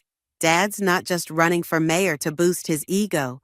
They need someone in position to— Samantha, Oliver's voice cut through the applause. Your father's waiting. She squeezed my arm once, hard, then pulled away. I watched her join Oliver on stage, accepting congratulations and playing her part perfectly. My phone buzzed. A text from Tom. Got into the offshore accounts. You need to see this. But Michelle, be careful. These aren't just local connections. Another buzz. An unknown number. Miss Sanders, we know what you're doing. Last warning. Walk away. I looked up to find my father staring at me from the stage, his expression unreadable. Oliver whispered something in Samantha's ear, making her laugh, but her eyes were desperate when they met mine. The recording device felt heavy against my skin. One press of a button and I could expose everything. But Oliver's threats echoed in my mind. Tom's garage, Margaret's pension, Samantha's safety. My mother appeared beside me, pressing a fresh glass of champagne into my hand. "It's not too late," she whispered, "to choose family." I watched Oliver kiss my sister for the cameras, saw my father shake hands with what I now knew were more than just campaign donors. The truth would destroy them all. But maybe that's what they deserved. I raised my glass. Decision made. Sometimes protecting family meant burning everything to the ground. The news broke like a thunderstorm. Headlines screamed across every local paper. Mayoral candidate's criminal past exposed. Sanders family linked to money laundering scheme. Education scandal rocks city. My recording from the engagement party, along with Tom's financial evidence, had done its work. I hadn't expected the fire at Tom's garage. "Total loss," the fire marshal said, standing in the smoking ruins. "Looks like an electrical fault, but we'll investigate." Tom's face was ash-streaked as he surveyed his destroyed livelihood. "Everything's gone. The cars, the equipment, my clients' projects." The message was clear. Oliver's warning made real. My phone hadn't stopped ringing since the story broke. Samantha's number flashed again, but I let it go to voicemail.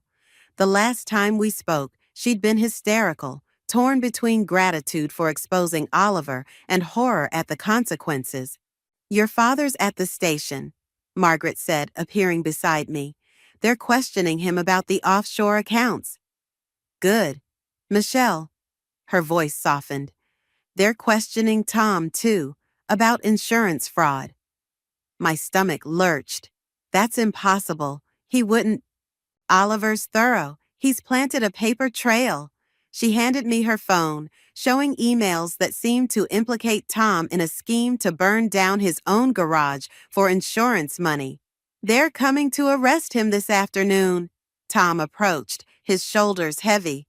"You should go, before they get here." "I'm not leaving you."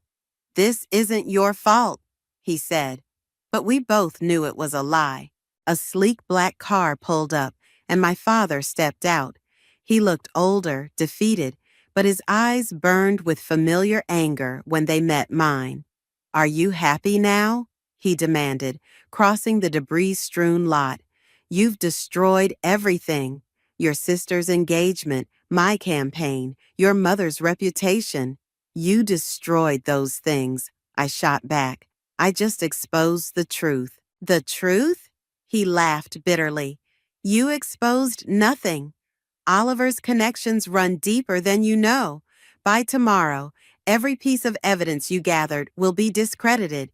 Tom will be in jail, Margaret's pension will vanish, and you'll be the troubled daughter who fabricated lies about her family for attention."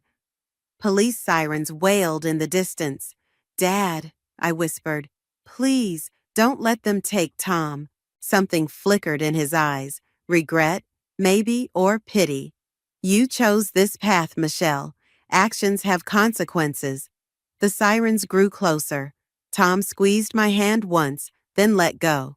"Run," he murmured. I didn't run. I watched them handcuff him, reciting rights he already knew.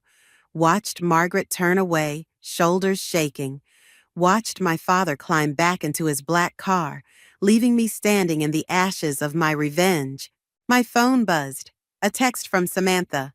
"Oliver's gone. Emptied our accounts. Dad knew he would. We were all just pawns."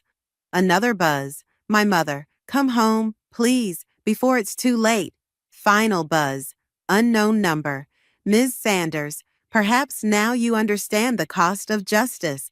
There's still time to recant your story." I stared at the messages until they blurred, thinking of Tom in handcuffs, of Margaret's lost pension, of Samantha's emptied accounts. My evidence discredited, my reputation destroyed, my loved ones suffering, all because I thought truth would be enough to fight power. The fire marshal approached, notebook in hand. "Ms. Sanders, we have some questions about your whereabouts last night." Of course they did. Oliver's web was complete. I'd tried to burn down my family's facade, but I'd only succeeded in burning everything else. My father's words echoed. Actions have consequences. I looked at the ruins of Tom's garage, smelling smoke and defeat. Sometimes the price of revenge isn't just burning everything to the ground. It's watching the flames consume the wrong things while the real monsters walk away unscathed. The marshal waited expectantly.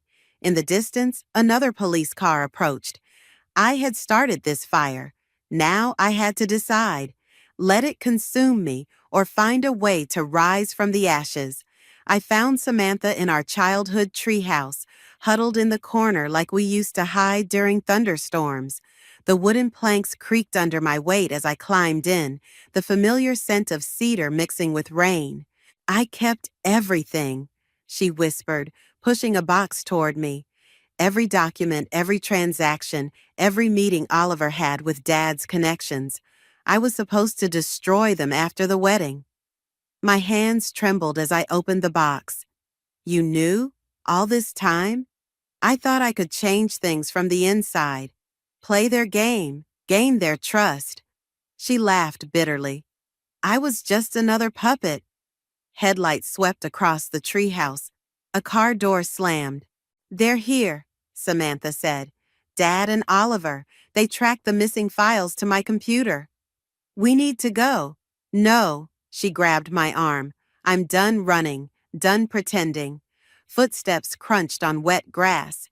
Our father's voice carried up. "Girls, come down. Let's handle this like family." "Family?" Samantha called back, her voice stronger than I'd ever heard it. "Like you handled Margaret's career? Or Tom's garage?" "That was business," Oliver's smooth voice replied. "Nothing personal. Everything's personal." I pulled out my phone, pressed record. Every life you destroyed, every person you threatened. Our father appeared at the treehouse entrance, Oliver close behind. In the dim light, they looked almost identical, power wearing human skin. "The evidence is gone," Oliver said. "Your credibility's shot. What do you think that recording will accomplish?" "It's not for the public." Samantha stood, another phone in her hand. "It's for your real partners, the ones who don't know you've been skimming from their accounts." Our father's face went pale. "What are you talking about?" "I'm a financial analyst, Daddy. Did you really think I wouldn't notice the patterns, the missing millions? Oliver's been playing both sides, using your connections to build his own power base." Oliver's smooth facade cracked. "Richard, she's lying." "Show them," I said. Samantha pressed a button. Numbers filled her screen. Transactions, dates, accounts. I sent copies to everyone. Your partners, your rivals, the FBI. Should be hitting their inboxes right about now. Oliver lunged for the phone. Our father grabbed him, surprising us all. "You used me?" he snarled. "Used my family?" "Like you used everyone else," I cut in. "The teachers, the school, your own daughters. We learned from the best, didn't we, Dad?" Sirens wailed in the distance. Oliver wrenched free, scrambled down the ladder.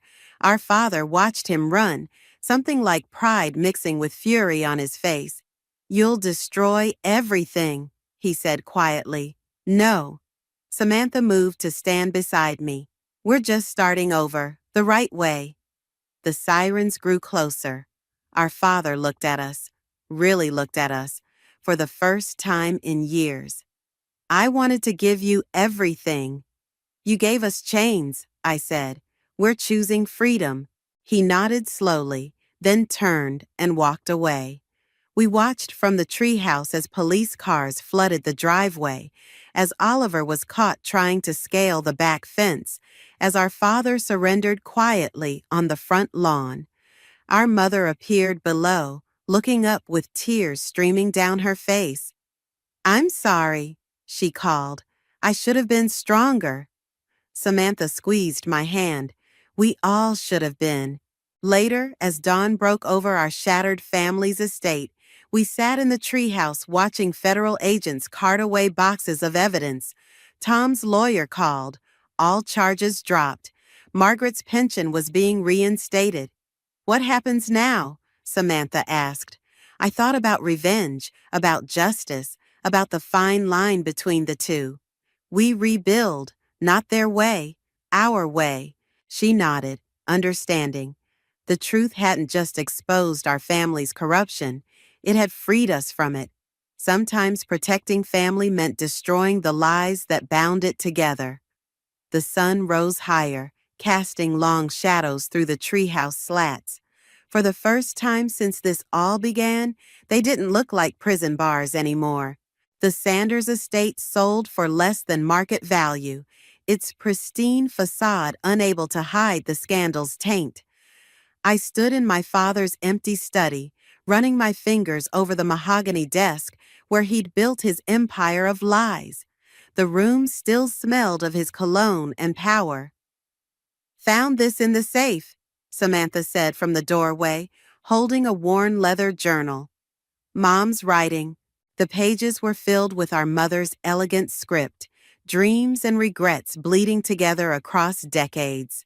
One entry caught my eye. The girls are 5 today. Michelle questions everything, while Samantha watches and learns. Richard says this is a problem. I wonder if it's actually the solution.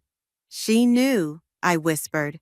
All along, she knew what we'd become. Samantha perched on the desk's edge. Did we do the right thing? Through the window, I watched Tom directing movers, his garage rebuilt with insurance money and community support. Margaret stood nearby, supervising the loading of boxes marked Sanders Family Trust, evidence heading to federal investigators. We did the necessary thing, I said. My phone buzzed, a message from our father's lawyer. He'd accepted a plea deal, turning state's evidence against Oliver's broader network. Oliver himself had disappeared, leaving behind a web of shell companies and broken promises. Mom's asking to see us, Samantha said quietly, at the beach house. Are you going? Are you? The journal's pages rustled between us, heavy with unspoken words. Our mother's final entry was dated the night of the engagement party. My daughters are stronger together than Richard and I ever were apart. They'll burn it all down, but from the ashes, they'll build something true. The doorbell rang. Prospective buyers for the estate. We left the study, our footsteps echoing through empty halls once filled with perfect lies. Family portraits watched our exit, faces frozen in practiced smiles that now seemed more like grimaces. In the driveway, Tom wrapped an arm around my waist. Ready? I looked at my childhood home, remembering the dinner that started everything, the threat in my father's voice, the weight of expectations, the suffocating need to maintain appearances. The beach house, I told Samantha. Tomorrow. She nodded, understanding flowing between us like it had in the treehouse. Some bridges couldn't be rebuilt, but others could be redesigned, made stronger by acknowledging their flaws. Margaret approached, holding a small box. Found this in the attic. Thought you might want it. Inside was a crude clay sculpture, 2 intertwined figures, barely recognizable as human. Samantha laughed. Our 3rd-grade art project. Mom kept it. Some things are worth preserving, Margaret said softly. I placed the sculpture in my bag, next to our mother's journal. The past couldn't be erased, but it could be understood, integrated into something new. The buyers emerged from the house, talking excitedly about renovation plans. They saw potential where we saw shadows, possibility where we knew secrets lay buried. They'll make it their own, Samantha said, like we're doing. She smiled, a real smile, not the perfect Sanders version we'd been taught. Exactly like that. We left separately, Samantha to her downtown loft, me to the small house Tom and I had bought near his rebuilt garage. The estate's gates closed behind us with a final resonant clang. Tomorrow, we'd face our mother, hear her story, decide what pieces of our old life were worth carrying forward. Some questions would remain unanswered, some wounds would never fully heal. But as I drove away, watching the Sanders estate shrink in my rearview mirror, I realized revenge hadn't been about destroying our family after all. It had been about destroying the lies that kept us from being one in the first place. The clay sculpture shifted in my bag, the intertwined figures still holding each other after all these years. Some bonds, I realized, were stronger than the forces trying to break them. And sometimes, the truest form of family emerged only after everything else burned away. I stared at the invitation card in my hands, tracing my fingers over the embossed letters. Another celebration of someone else's perfect life. The thought of spending 3 hours at Jessica's engagement party made my stomach turn, but Megan wouldn't let me skip it. "You need to get out," she'd said, as if emerging from my cocoon of Netflix and takeout would magically fix everything. "You made it." Megan's voice cut through the party's ambient noise. She pulled me into a hug that smelled of expensive perfume and concern. "And you look... well, you're here. Thanks for the ringing endorsement." I smoothed down my black dress, wondering if I should have worn something more colorful. Less funeral chic. "Sophie, honey, you know what I mean." She pressed a glass of wine into my hand. "Just try to enjoy yourself. Talk to people. Who knows? Maybe you'll meet someone interesting. Because that worked out so well last time." The wine tasted bitter, but I drank it anyway. The party swirled around me in a blur of forced laughter and clinking glasses. I found myself drifting toward the edges, watching couples lean into each other, share private jokes, steal quick kisses. Each display of affection felt like a personal attack, a reminder of what I'd lost, or maybe never really had. "You look about as thrilled to be here as I am." I turned to find a man leaning against the wall beside me, his tie slightly loosened, holding a beer like it was a lifeline. Something about his casual disarray made me smile. "That obvious, huh? Well, you've been staring at that plant for 5 minutes like it personally offended you." He gestured toward the potted fern I'd apparently been glaring at. "I'm Ryan." "Sophie." I took another sip of wine. "And that plant did offend me. It's being all green and alive while my succulents keep committing suicide." He laughed, and something in my chest loosened slightly. "Aw, a serial plant killer. Should I be concerned?" "Only if you're photosynthetic." The conversation flowed easier than I expected. Ryan worked in IT, loved terrible sci-fi movies, and had strong opinions about pineapple on pizza. He didn't ask why I was alone at the party, didn't try to fill every silence with meaningless chatter. It felt comfortable. "Want to get out of here?" he asked after our third drink. "There's a great burger place around the corner. Real food, no tiny appetizers that leave you hunting for crumbs." I hesitated. Megan's warning voice echoed in my head, "Too soon, Sophie. Give yourself time to heal." But Ryan's smile held no pressure, no hidden agenda. Just a simple invitation to escape this suffocating parade of happiness. "You know what?" "Yes."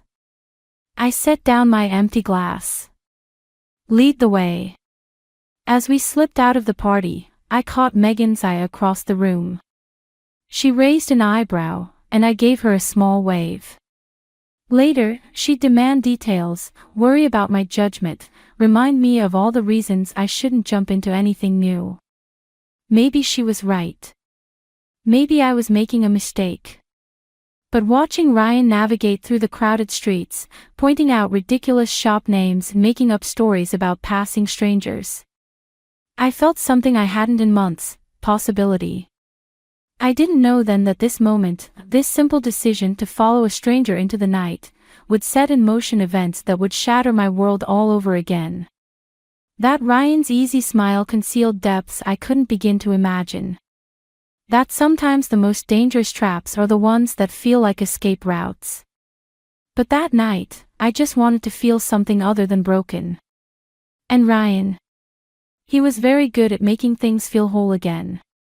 At least for a while. 6 months flew by like a highlight reel of perfect moments. Ryan and I fell into an easy rhythm, late-night conversations that stretched until dawn, spontaneous road trips to nowhere. Inside jokes that made strangers stare when we burst out laughing in public. He had a way of making everything feel lighter, more vibrant. "You're different," Megan said over coffee one morning. "Happier." But what? I stirred my latte, watching the foam swirl. "I don't know. Sometimes the way he looks at you. It's like he's memorizing you. Like he's afraid you'll disappear." I laughed it off, but her words stuck with me. Maybe because I'd noticed it too, those moments when Ryan's smile would fade, and something darker would flicker across his face. But then he'd pull me close, whisper something ridiculous in my ear, and the moment would pass. The night he proposed, we were arguing about pizza toppings. "Pineapple is an abomination," he declared, waving a slice like a conductor's baton. "It's a violation of natural law. Says the man who puts ranch dressing on everything." "That's different." He set down his pizza, suddenly serious. "You know what else is different? The way you've changed everything in my life." Before I could process the shift in conversation, he was on one knee, holding out a ring that caught the dim light of my kitchen. "Marry me, Sophie. Be my partner in crime, my fellow pizza critic, my—" "Yes," I interrupted, my heart racing. "Yes to everything except the anti-pineapple agenda." The ring slid onto my finger perfectly. Too perfectly, I'd realize later. As if he'd planned this moment down to the smallest detail. That night, lying in bed, Ryan traced patterns on my arm. "We should meet my mother," he said quietly. "She'll want to help with the wedding." "Of course." I turned to face him. "Tell me about her."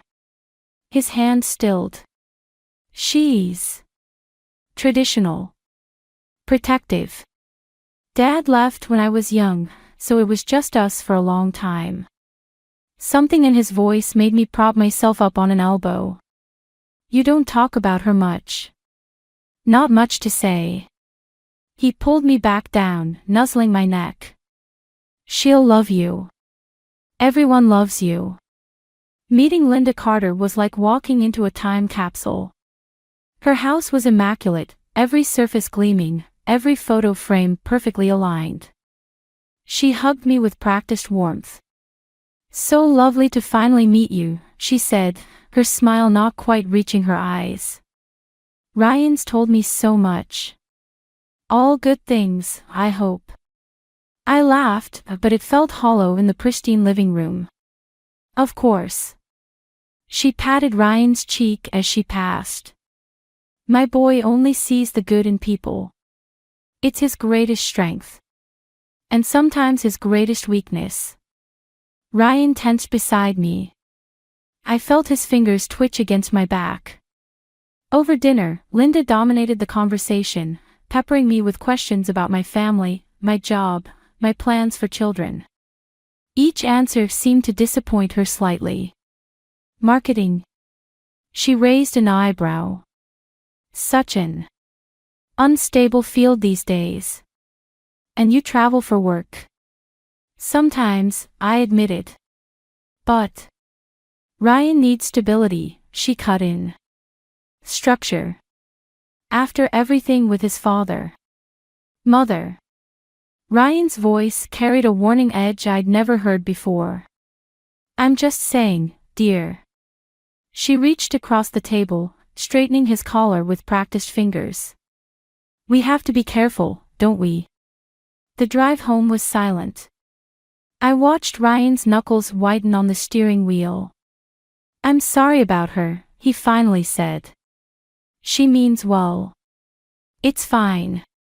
I touched his arm. She loves you. He laughed, but it sounded wrong. Yeah. She does. That night, I caught him staring at his phone, thumbs hovering over the keyboard.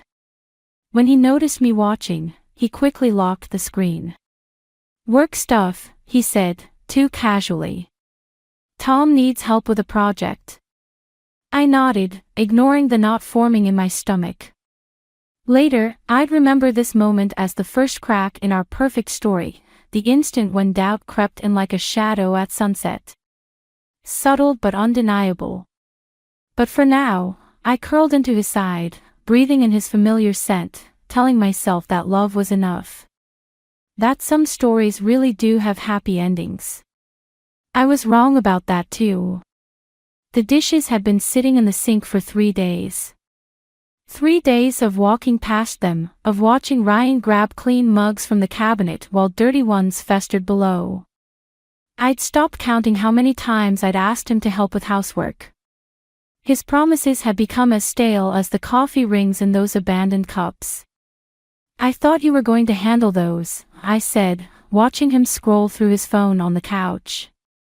Later. He didn't look up. I'm dealing with a work crisis. The same excuse he'd used yesterday. And the day before. I picked up his discarded socks from the floor, fighting the urge to throw them at his head. Tom needs help with the server migration, he added, as if reading my thoughts. It's important. More important than our agreement about sharing responsibilities. He finally looked up, his expression shifting into that wounded puppy look I'd once found endearing. Come on, Sophie. You know how crazy work's been lately. And my work isn't crazy. I managed to do laundry between client calls yesterday. That's different. He set down his phone. You're just better at this stuff.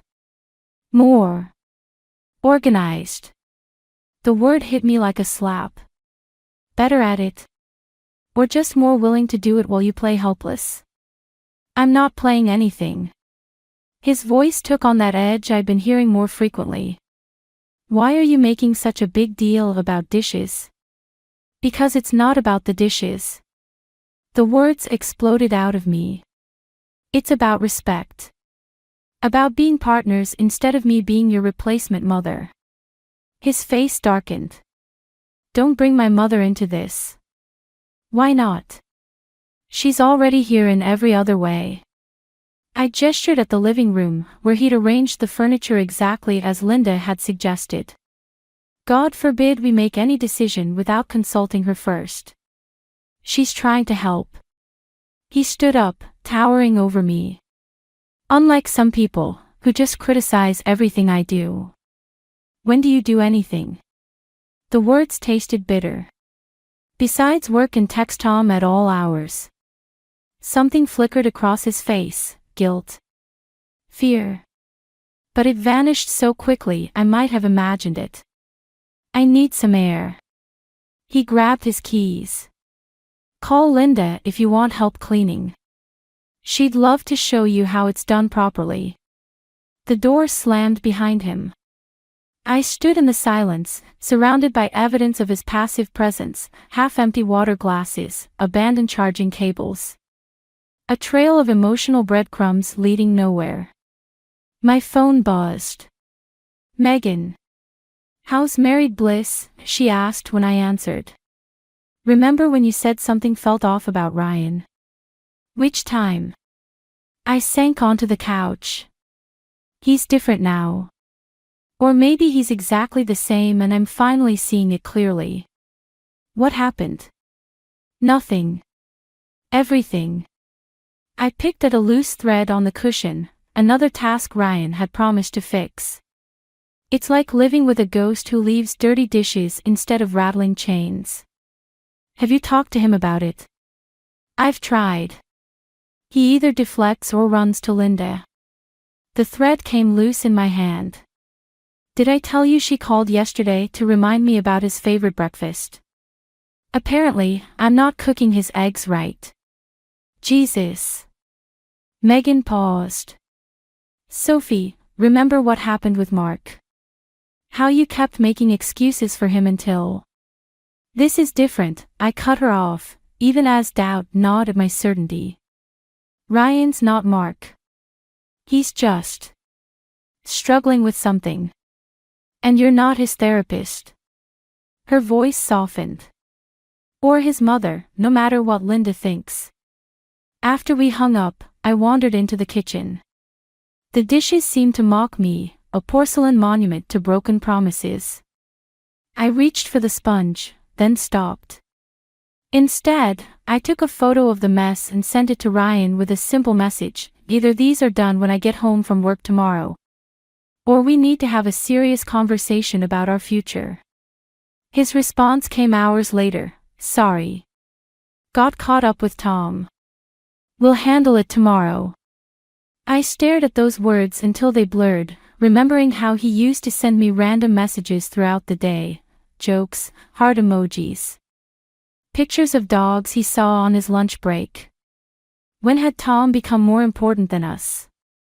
The answer would come soon enough, though not in any way I could have predicted. Sometimes the biggest betrayals hide in the smallest details, like dishes in a sink. Or late-night texts to a coworker who isn't really a coworker at all. The credit card statement arrived on a Tuesday. I almost missed it among the usual bills and junk mail, but Ryan's nervous glance as I opened the envelope caught my attention. $300 at La Maison, that upscale French restaurant downtown. Another $200 at Jensen's Jewelers. Dates I'd been working late, supposedly while he was debugging with Tom. Want to explain these charges? I slid the statement across the kitchen counter. He barely glanced at it. Work expenses. I'll get reimbursed. Funny. I called your office yesterday about the company holiday party. Sharon said you haven't submitted an expense report in months. The color drained from his face. You called my office. After you missed another couples therapy session. I watched him fidget with his wedding ring.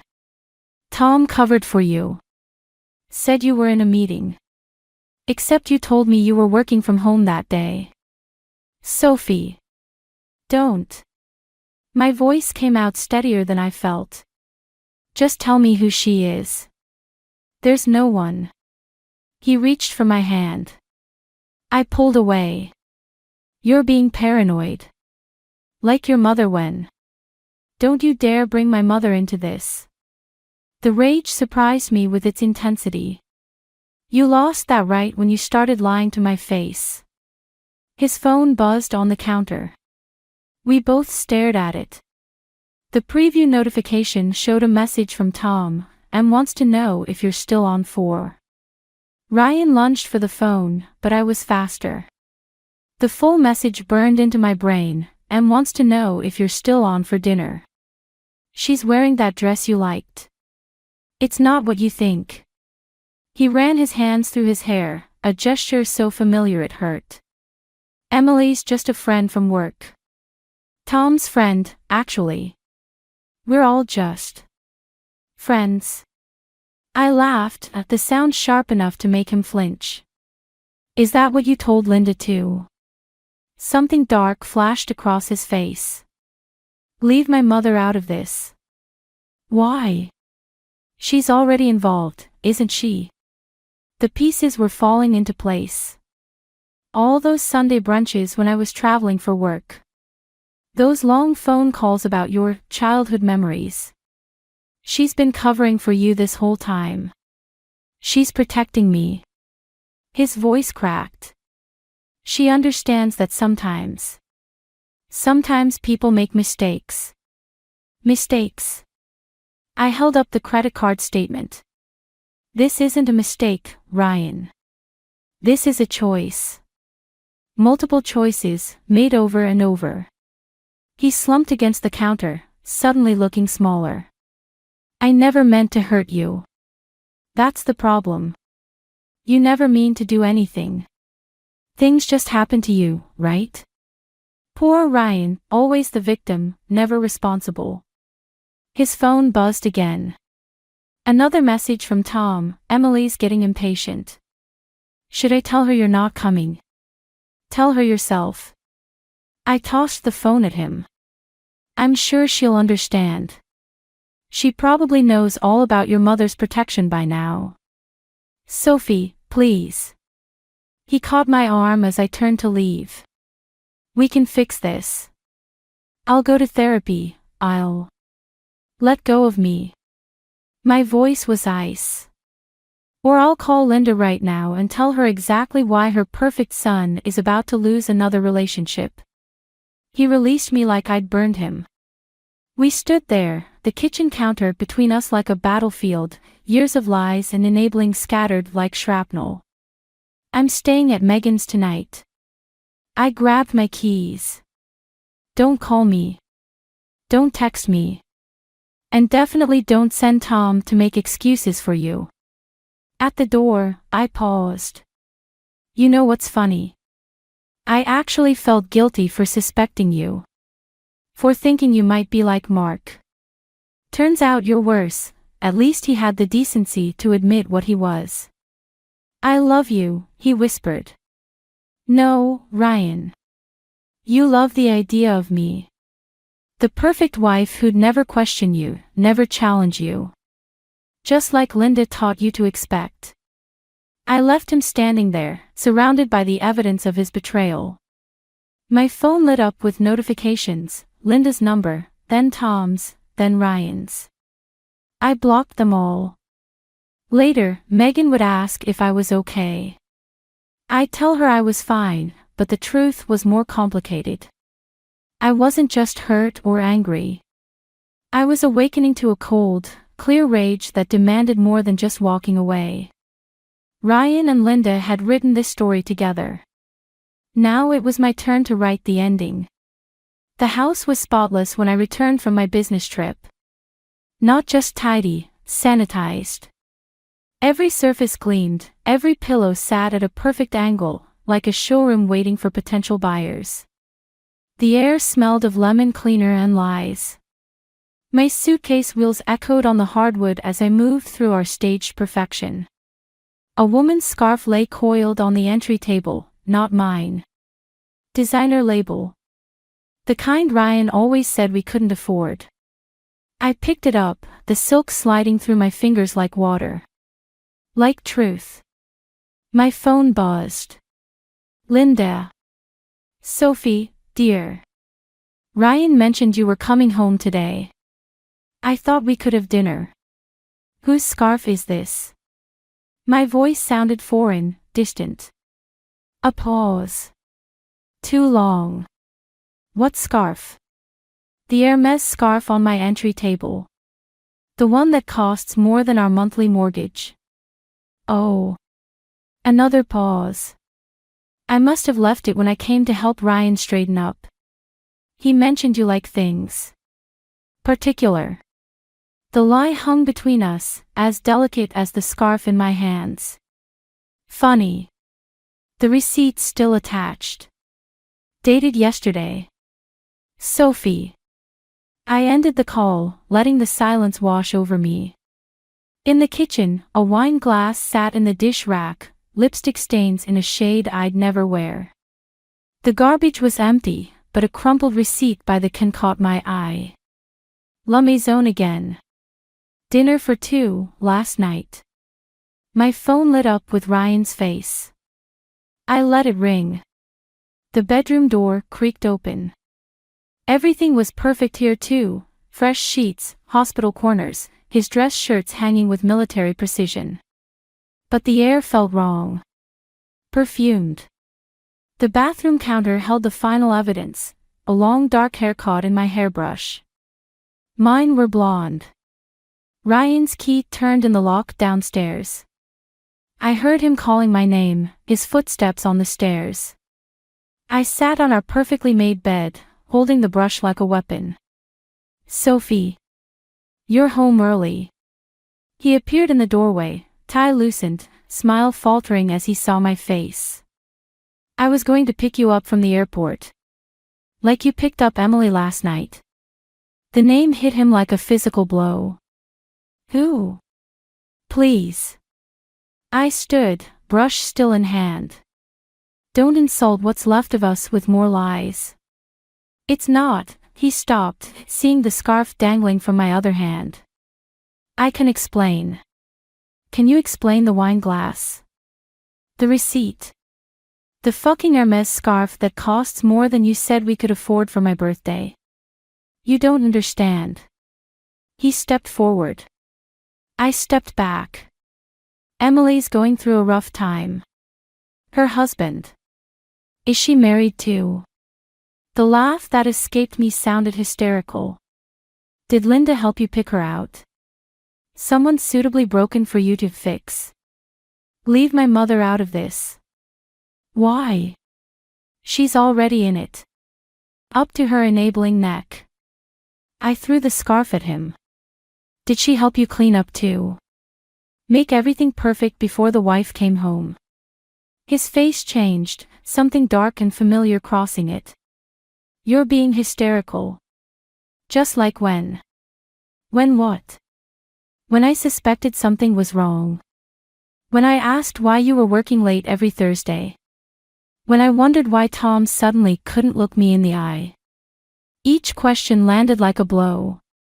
He retreated, back hitting the doorframe. Sophie, please. We can work through this. I'll go to counseling. I'll. Stop. My voice cracked. Just stop pretending you want to fix this. You had months to fix it. Years. His phone buzzed in his pocket. We both froze. Answer it, I said. It's probably Emily, wondering why you're late for dinner. I love you, he whispered. No. I placed the hairbrush carefully on the dresser, aligning it perfectly with the edge. You love having someone to blame when things go wrong. Someone to clean up after. Someone to lie to. I walked past him, down the stairs, through the pristine rooms that had never really been ours. Behind me, his phone kept buzzing, a persistent reminder of promises about to be broken. Outside, the evening air felt clean. Real. I got in my car, hands steady on the wheel, and called Megan. I need your help, I said when she answered. I need to destroy him. The silence on the other end wasn't judgment. It was understanding. Come over, she said. We'll make a plan. The divorce papers sat between us like a landmine. Ryan's lawyer kept glancing at his phone while mine reviewed the terms one last time. The conference room felt too small, too sterile for the death of a marriage. Mrs. Carter, if you'll sign here. Miller, I corrected. I'm keeping my name. Ryan flinched. Good. His signature came first, practiced, perfect, just like his lies. I watched the pen move across the page, remembering how he'd signed our marriage license with that same flourish. When it was my turn, I made my signature sharp, angular. A weapon. There's one more thing. I pulled out a USB drive. Evidence of financial misconduct at Carter Technologies. Ryan's head snapped up. What? Interesting emails between you and the accounting department. Creative expense reports. That sort of thing. His lawyer leaned forward. Miss Miller, if you're attempting to blackmail. Not blackmail. Insurance. I slid the drive across the table. Everything's already backed up. I just thought Ryan should know what I found while cleaning our perfect house. The color drained from Ryan's face. You wouldn't. Like you wouldn't sleep with Emily. Like you wouldn't let your mother orchestrate our entire marriage. Sophie, please. His voice cracked. Think about what this would do to the company. To my career. I have. For 3 weeks, 4 days, and, I checked my watch, 6 hours. About as long as you thought about our marriage before destroying it. His lawyer whispered something urgent. Ryan ignored him. What do you want? Nothing. I stood, smoothing my skirt. Consider it a parting gift. A reminder that perfect facades crack eventually. Outside, Megan waited in her car. How'd it go? He signed. I buckled my seatbelt, hands shaking. And I gave him the drive. Empty. Loaded. Every fraudulent expense report, every manipulated budget. 3 years of creative accounting, all tied to his employee ID. Jesus. Megan pulled into traffic. What if he goes to the police? With what evidence? An empty threat from his bitter ex-wife. I laughed, but it sounded hollow. Besides, Linda would never let him risk the family reputation. My phone buzzed. Linda's number. You vindictive little, she started. Careful, Linda. Wouldn't want to say something unladylike. He trusted you. And I trusted him. Funny how that worked out. I'll destroy you. Her voice trembled with rage. I'll make sure you never work in this town again. I cut her off. Check your email. I sent you something interesting about Ryan's special project fund. The one that paid for Emily's gifts. The line went dead.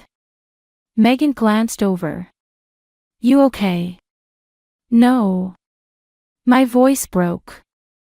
I thought this would feel better. Like winning. It's not about winning anymore, is it? I don't know what it's about. I stared out the window, watching the city blur past.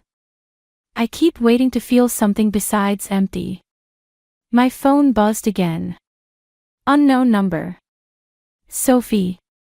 A woman's voice, familiar from voicemails I'd found. It's Emily. We need to talk. The world tilted sideways. About what? About Ryan. About what he did to both of us. She paused. And about what he's planning to do now. What do you mean? He's not who we thought he was. Either of us. Her voice shook. Meet me at La Maison tonight. 7 o'clock. Come alone. The line went dead before I could respond. Megan pulled over. Who was that? Emily. I showed her the call log. She wants to meet. It's a trap. Probably. I closed my eyes, remembering the perfect house, the perfect lies. But what if it's not? Sophie. I need to know. I opened my eyes, decision made. Drop me at my apartment. I'll take my own car. This isn't how revenge is supposed to work, Megan said softly. Maybe it's not about revenge anymore. I touched the divorce papers in my bag. Maybe it's about truth. The truth, I'd learn later, was far worse than any revenge I could have planned. But sitting there, watching the city lights come on, I still believed in answers. In closure. In the possibility that understanding why might hurt less than not knowing it all. I was wrong about that too. Emily wasn't at La Maison. Instead, I found Megan waiting at the bar, her face ashen. Ryan's in the hospital, she said before I could speak. Psychiatric hold. He tried to, she stopped, hands trembling around her wine glass. The world tilted sideways. When? An hour ago. Tom found him in the office. She pulled out her phone, showing me a text. He left notes. For you, Linda. Emily. My revenge fantasy crumbled like ash in my mouth. Is he stable? But Sophie, there's more. She glanced around the restaurant. Emily's there too. She's been admitted for 3 days.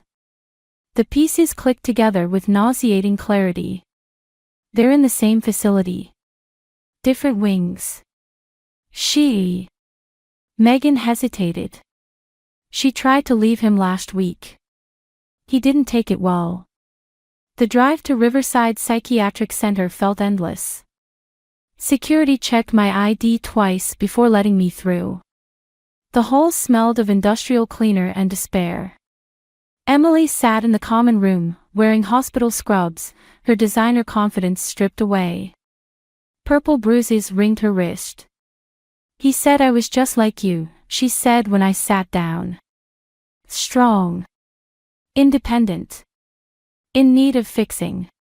Did he hurt you? Not physically. Not at first.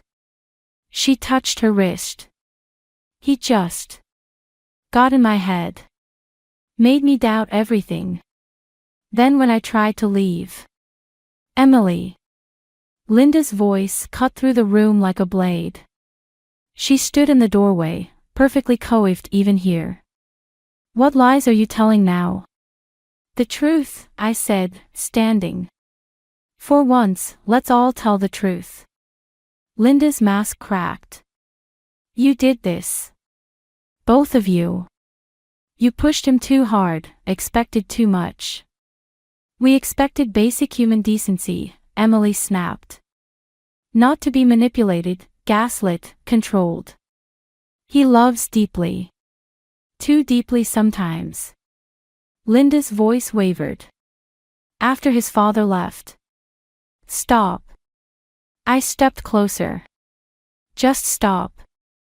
This isn't about his father. Or us. It's about you. How dare you? You taught him this. The words burned like acid. Taught him to manipulate, to play victim, to blame everyone else. And when that didn't work, you cleaned up his messes. Like the restraining order his college girlfriend filed. The complaints at his last job. Linda went white. How did you? I'm good at research. Better at revenge. I pulled out my phone, showing her the documents. But this isn't revenge anymore. It's intervention. He needs help, Emily added softly. Real help. Not enablers. A nurse appeared in the doorway. Miss Miller. Mr. Carter's asking for you. Linda moved to follow. I blocked her path. No. For once, you're going to let him face consequences. Ryan looked small in the hospital bed, wrists bandaged, eyes hollow. When he saw me, something flickered across his face, shame. Relief. Fear. I'm sorry, he whispered. I know. I didn't mean. You never do. I sat in the visitor's chair. That's the problem, Ryan. You never mean to hurt anyone. You just do. Help me. His voice cracked. Please. Like you always do. No. The word felt like freedom. I'm not here to help you. Or hurt you. I'm here to say goodbye.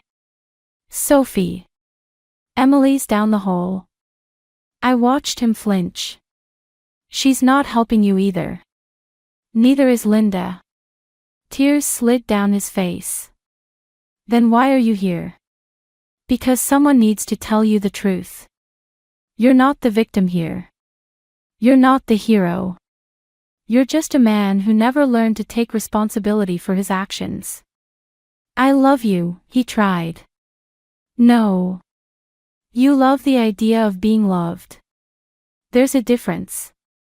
I stood. Get help, Ryan. Real help. Not for me, not for Emily, not for Linda. For yourself. At the door, I paused. I'm sending copies of everything, the financial records, the restraining orders, everything, to the hospital staff. They need to know what they're dealing with. That's your revenge. His laugh sounded broken. More exposure. No. My revenge was letting you face yourself. I met his eyes one last time. Goodbye, Ryan. In the hallway, Emily and Linda waited, two women broken by the same man in different ways. We looked at each other, understanding passing between us without words. Sometimes revenge isn't about destruction. Sometimes it's about truth. And sometimes truth is the hardest revenge of all. The letter arrived on a crisp autumn morning, hand-delivered to my office. Ryan's precise handwriting on the envelope made my fingers tremble as I opened it. Inside, a single page filled with words I'd once longed to hear. I'm starting to understand what you meant about facing myself. The doctors say I'm making progress. Mother hasn't visited in weeks, her choice, not mine. Maybe that's progress too. Emily dropped the charges. She's stronger than either of us knew. Like you. I keep thinking about that night we met, how you said you'd never trust anyone again. I made you break that promise to yourself. I'm sorry for that most of all. I folded the letter, tucking it into my desk drawer without responding. Outside my window, the city sprawled beneath gray skies, unchanged yet completely different from the view I'd had when this all began. My phone buzzed. Megan. You busy? She asked. Emily's downstairs. My heart stuttered. Here. She wants to talk. About the support group. The elevator ride felt endless. Emily waited in the lobby, looking both familiar and strange, stronger, somehow. Scarred but standing. I'm starting one, she said without preamble. A support group. For women like us. Like us. The ones who survived men like Ryan. And women like Linda. She pulled out a business card. We meet Thursdays. If you're interested. I studied the card. Why me? Because you did what I couldn't. You saw through him without losing yourself. She touched her wrist, where the bruises had faded but the memory hadn't. And because sometimes revenge isn't enough. Sometimes we need to turn it into something else. My phone buzzed again. Linda's number. Take it, Emily said. I'll wait. Linda's voice sounded older, tired. Ryan's being released next week. I know. The letter's weight pressed against my desk upstairs. He wants to see you. No. A pause. Sophie. You don't get to ask me for anything anymore, Linda. Neither does he. He's changed. Maybe. But I have too.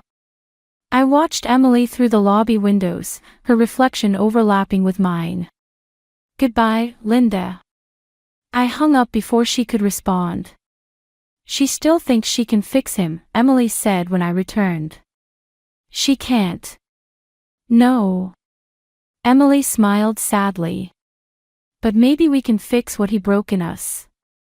Upstairs, I pulled out Ryan's letter again. Below it in the drawer lay the evidence I'd gathered, financial records, restraining orders, a history of manipulation carefully documented. My perfect revenge, never used. Megan appeared in my doorway. You okay? I thought revenge would feel like winning. I held up the letter. But this feels better. What does? Living well. I dropped the letter in the shredder, watching it disappear. Moving forward. The support group. I picked up Emily's card. Maybe. But first, I need to do something. The storage unit felt smaller than I remembered. Boxes of our shared life waited in neat rows, photos, wedding gifts, memories carefully preserved. I'd kept them out of spite, thinking someday I'd want to remember. Now, watching the donation truck load them up, I felt lighter with each box that disappeared. My phone buzzed one last time. A text from an unknown number. Thank you for showing me the truth. Or I deleted it without responding. Some truths don't need acknowledgement. Some revenge is better left unfinished, transforming into something else entirely. Outside, Emily waited in her car. Ready? For what? The future. She smiled, and this time it reached her eyes. It's Thursday. I got in, leaving the storage unit and its ghosts behind. We drove through the city, past La Maison, past the house Ryan and I had shared, past all the places where I'd lost and found myself. Sometimes the best revenge isn't revenge at all. Sometimes it's simply living, breathing, moving forward. Sometimes it's helping others do the same. And sometimes, in the end, that's enough. Success tastes like vanilla lip gloss and overpriced airport coffee. I'm riding that high, my presentation deck still hot in my laptop bag, the deal I just closed worth more than Jake makes in 2 years. The taxi cuts through evening traffic, and I practice different ways to tell him about the promotion. Maybe this time he'll actually smile. My phone buzzes. Rachel's text reads, "You crushed it, boss lady. Drinks tomorrow?" I type back a quick hell yes before shoving the phone in my purse. The house comes into view, dark except for the bedroom window. Strange. Jake's car is in the driveway, but he usually leaves every light on like he's signaling aircraft. The front door creaks, another thing he promised to fix months ago. Jake? I'm home early. Got some amazing news. Silence answers. Then shuffling upstairs. My heels click against the hardwood as I climb the stairs, each step matching my heartbeat. The bedroom door is ajar, spilling yellow light into the hallway. I push it open. Jake stands by our bed, my clothes scattered across it like fallen leaves. An open suitcase sits in the middle of the chaos. What are you doing? My voice comes out smaller than I intended. He doesn't turn around, just keeps folding my favorite blazer with mechanical precision. What does it look like? It looks like you're packing my things without asking me first. I step closer, grab the blazer from his hands. Stop that. Talk to me. Finally, he faces me. His eyes are red-rimmed, but his voice is steady. I can't do this anymore, Kiara. This. Pretending we're equals when we both know you've left me in the dust. What are you talking about? I just closed the biggest deal of my career, and instead of celebrating with me, you're what, throwing me out? See? That's exactly it. He laughs, but it sounds wrong, like breaking glass. Every conversation circles back to your career, your success, your fucking achievements. When's the last time you asked about my day? My promotion that I didn't get? Again? I reach for his arm. He steps back. Jake, I don't. He holds up a hand. Just don't. You know what Derek said to me yesterday? He said, "Man, your wife's killing it. Not us. Not you and me. Just you." Do you have any idea how that feels? The room spins slightly. I grab the bedpost to steady myself, my knuckles white against the dark wood. So this is about your ego? Because I'm successful? This is about respect. He slams the suitcase shut, making me jump. About being able to look my friends in the eye without wondering if they're pitying me. About not feeling like a fucking failure in my own home. I never made you feel that way. You didn't have to. His voice drops to a whisper. Your existence does it for you. The words hit like a physical blow. I sink onto the edge of the bed, crushing something underneath me. Pulling it out, I recognize the pregnancy test I took this morning. Positive. The one I was going to surprise him with after sharing my promotion news. Jake follows my gaze, sees what I'm holding. For a moment, his face crumples. Then it hardens again, like cement setting. Perfect timing, he says, each word dripping with venom. Now you can be the breadwinner and the mother. The complete package. Who needs me at all? I stand up, my legs shaking but my voice steady. You're right. Who needs you? The test falls from my hand, clattering on the floor between us like a gauntlet thrown. Neither of us moves to pick it up. I'll be at my mother's, I say, grabbing my purse. Send my things there. And Jake? Congratulations. You just made the biggest mistake of your life. I walk out, leaving him standing in a graveyard of designer suits and shattered dreams. My hands don't shake until I'm in the taxi, watching our house disappear in the rearview mirror. Only then do I allow myself to smile, thinking about all the ways I'm going to make him regret this moment. 3 months into the pregnancy, and my mother's guest room feels more like home than the house Jake and I built together. The morning sickness has finally eased, leaving room for a different kind of nausea, the kind that comes from watching your husband pretend everything's fine on social media while he's busy erasing you from his life. He posted another photo with Derek at that new steakhouse, Rachel says, scrolling through her phone during our lunch break. Caption reads, "Living my best life." What a piece of work. I stab at my salad, imagining each cherry tomato is Jake's inflated ego. Let him play happy bachelor.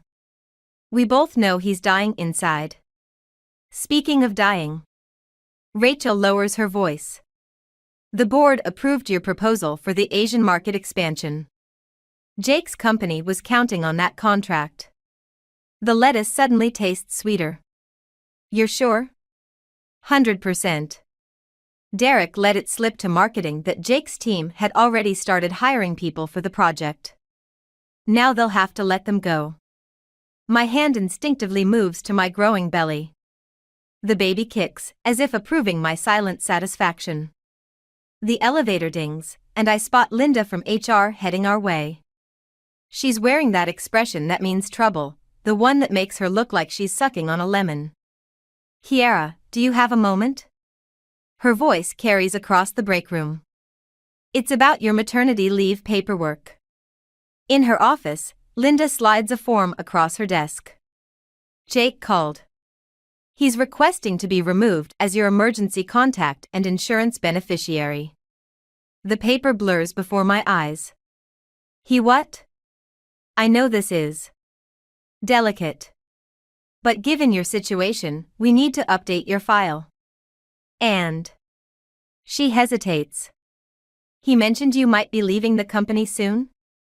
My laugh comes out sharp enough to cut glass. Did he now? He seemed quite certain about it. Said you'd discussed focusing on family full-time. I leaned forward, both hands flat on her desk. Linda, let me be crystal clear. The only thing I'm leaving is my marriage. This company, my career, that's not negotiable. That evening, I find my mother in her garden, attacking weeds with the same intensity I'd shown that salad. She looks up when my shadow falls across her work. Jake called here too, she says, not bothering with hello. Wanted to know if you'd come to your senses yet. And? I told him the only sense you've come to is the good kind. She sits back on her heels, studying my face. He's scared, you know. Men like that, when they lose control. They lash out, I finish. Try to take whatever power they can grab. Exactly. She pulls off her gardening gloves. Which is why you need to be smarter. Stronger. More calculated than he is. My phone buzzes, a text from Jake, we need to talk about the house. And the baby. Stop avoiding me.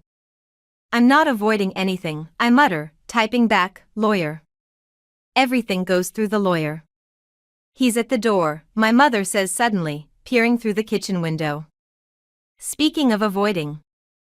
I hear his knock, then his voice, Kiara. I know you're in there. We have to discuss this like adults. My mother moves to answer, but I catch her arm. No. Let him stand there. Let him feel what it's like to be shut out.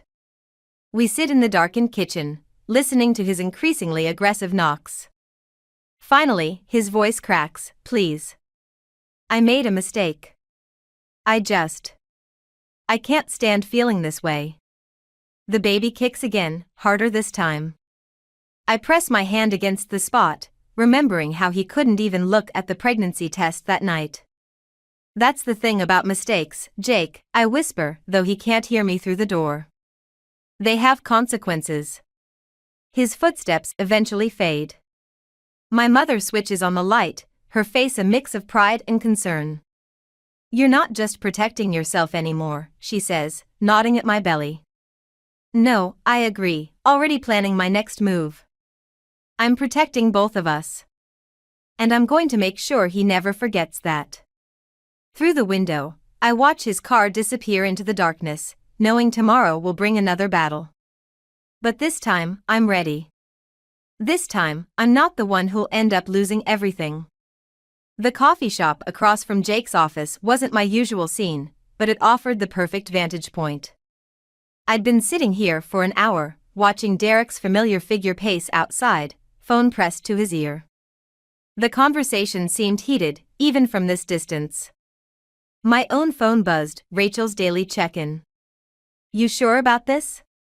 Spying isn't exactly your style. I typed back, not spying. Gathering intelligence.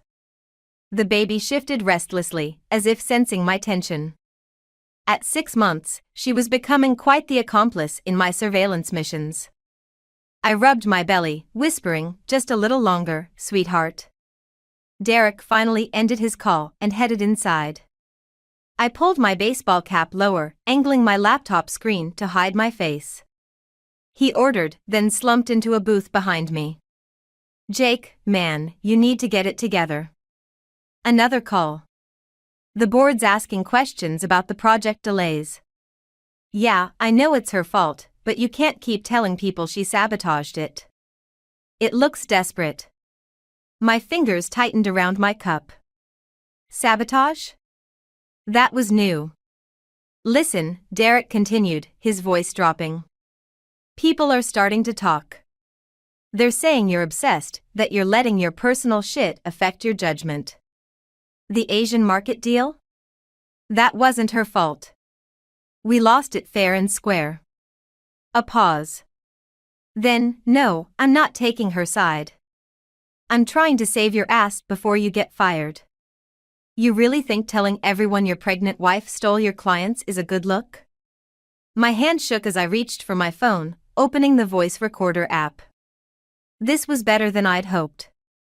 The drinking has to stop too, Derek added. Coming to work hungover, missing meetings. Jesus, Jake, you're doing her work for her. She doesn't need revenge when you're self-destructing this spectacularly.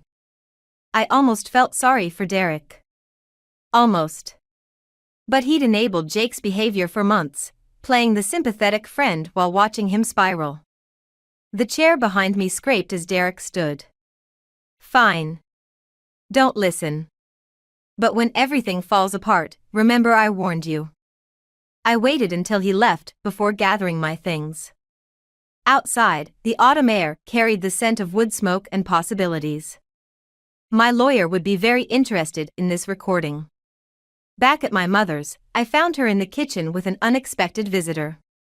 Rachel sat at the counter, clutching a manila envelope. What's wrong? I asked, noting their expressions. Rachel slid the envelope toward me. HR forwarded this to my desk by mistake. It's an email chain between Jake and your company's biggest competitors. He's been trying to warn them away from working with you. My hands trembled as I read. Phrases jumped out: unstable behavior, professional concerns, liability risks. Each word was carefully chosen to cast doubt. To poison potential clients against me without making direct accusations. He's trying to destroy my career, I whispered. all while playing victim at his own company. My mother's face hardened. He's trying to make you dependent. Vulnerable. Classic abuser tactics. No, I said, straightening. He's giving me exactly what I need. Proof. I pulled out my phone, playing Derek's recorded conversation. Rachel's eyes widened. Holy shit, she breathed. With this and the emails? We can prove harassment, I finished. Professional sabotage. And when the baby comes? He won't have a leg to stand on, my mother concluded, a fierce pride in her voice. My phone lit up with Jake's number. For the first time in weeks, I answered. Missing me? I kept my voice honey sweet. Kiara, please. He sounded desperate. I need you to call off whatever you're doing. My job. Everything's falling apart. Funny how that happens when you try to destroy someone else's life. I never. Save it for the lawyers, Jake. And maybe next time, don't put your sabotage attempts in writing. The silence on his end was deafening. Finally, he whispered, You knew? I know everything. I ended the call, feeling the baby kick approvingly. And this is just the beginning. Rachel and my mother exchanged looks. They knew that tone, the one that meant I wasn't just fighting back anymore. I was going for the kill. The pregnancy books never mentioned how revenge could make morning sickness worse. 7 months along, and I'm bent over my mother's toilet, heaving up bile and regret after reading Jake's latest email to my clients. Each word a carefully crafted poison, designed to make me look unstable, unreliable, unworthy of their trust. My phone vibrates against the tile floor. Rachel's text reads, Board meeting in 30. They're discussing your accounts. Jake's brother-in-law is making waves. Of course. I'd forgotten about Michael on the board. Family loyalty runs deep, especially when there's money involved. The doorbell rings as I'm rinsing my mouth. Through the bathroom window, I spot Derek's car in the driveway. My mother's voice drifts up the stairs, polite but steel-edged, she's not receiving visitors. Please, Derek's voice cracks. 5 minutes. It's about Jake. I crack the door open, catching their conversation. He's drinking at work now. Keeping a bottle in his desk. Yesterday he screamed at an intern until she cried, all because she mentioned Kiara's marketing campaign. That sounds like Jake's problem, my mother says. He's going to lose everything. The company's building a case for termination. I thought. Maybe if Kiara talked to him. I step into view, one hand cradling my belly. So I can save him? Again? Like I've been doing our entire marriage? Derek startles, taking in my appearance. Jesus, Kiara. You look. Pregnant? Exhausted? Like someone whose husband is trying to destroy her career while drinking himself into oblivion? He has the decency to look ashamed. He's sick. He needs help. And I need to protect my daughter. I descend the stairs slowly, deliberately. Did you know he's been contacting my clients? Spreading rumors about my mental state? Using his brother-in-law to undermine me at board meetings? Derek pales. That's not. He wouldn't. I pull out my phone, playing the recording from the coffee shop. His own voice fills the room, confirming Jake's spiral. Then I show him the emails. Still want to defend him? I came here to help, he whispers. No. You came here to ease your guilt. You watched him self-destruct for months. Helped him hide it. Now that there are consequences, you want me to clean up his mess? The baby kicks hard, making me wince. Derek reaches out instinctively, then pulls back when my mother steps between us. I have proof of everything, I continue. The harassment, the sabotage, the drinking. One call to HR and his career is over. Is that what you want? What do you want? He counters. The question hits harder than expected. What do I want? Revenge? Justice? Peace? My phone buzzes again. Rachel, board voted. They're freezing your accounts pending investigation into concerns raised about your stability. The room tilts slightly. My mother grabs my arm, steadying me. I want him to feel what I'm feeling right now, I say finally. The helplessness. The betrayal. The knowledge that someone you trusted is systematically destroying everything you've built. He'll lose everything, Derek pleads. Good. I meet his gaze. Because that's exactly what he deserves. After Derek leaves, my mother helps me to the couch. You're shaking. I'm angry. I press my hands against my belly, feeling my daughter's movements. He's forcing my hand. If I don't act now, I'll lose everything I've worked for. My clients, my reputation. Your revenge is becoming an obsession, she observes quietly. Just like his insecurity did. The words sting because they're true. I'm becoming what I hate, letting Jake's actions control my choices even now. My phone lights up with Jake's number. Instead of ignoring it, I answer. Congratulations, I say before he can speak. You've finally gotten what you wanted. I'm taking my maternity leave early. Effective immediately. His breath catches. Kiara. But here's what you don't know, Jake. I'm not retreating. I'm regrouping. And when I come back, I stroke my belly, feeling my daughter's strength. Well, you might want to keep that bottle in your desk handy. I end the call, already drafting emails in my head. Jake thinks he's won this round, but he's forgotten something crucial. I've always played the long game better than him. And I'm just getting started. Labor pains feel a lot like revenge, sharp, purposeful, and ultimately worth the agony. I grip the hospital bed rails, timing my breaths between contractions, while Rachel reads from her phone. Jake's company announced major layoffs this morning. His department was hit hardest. She pauses. Derek says he cleared out his office yesterday. Another contraction hits. I focus on the pain, letting it fuel me. Good timing. The lawsuit papers will find him at home. Kiara, my mother warns from her chair. Maybe wait until after. No. I force myself to sit up straighter. The papers go out today. I want him served while I'm bringing his daughter into the world, the daughter he pretended didn't exist when he tried to destroy me. The nurse enters, checking monitors. Blood pressure's elevated. Try to stay calm. Calm? I want to laugh. I've spent months gathering evidence, building my case, watching Jake self-destruct while he thought I was hiding. Now, as my body prepares to deliver new life, my lawyers are delivering the final blow to his career. Rachel's phone buzzes. Derek again. Says Jake's not handling the layoff well.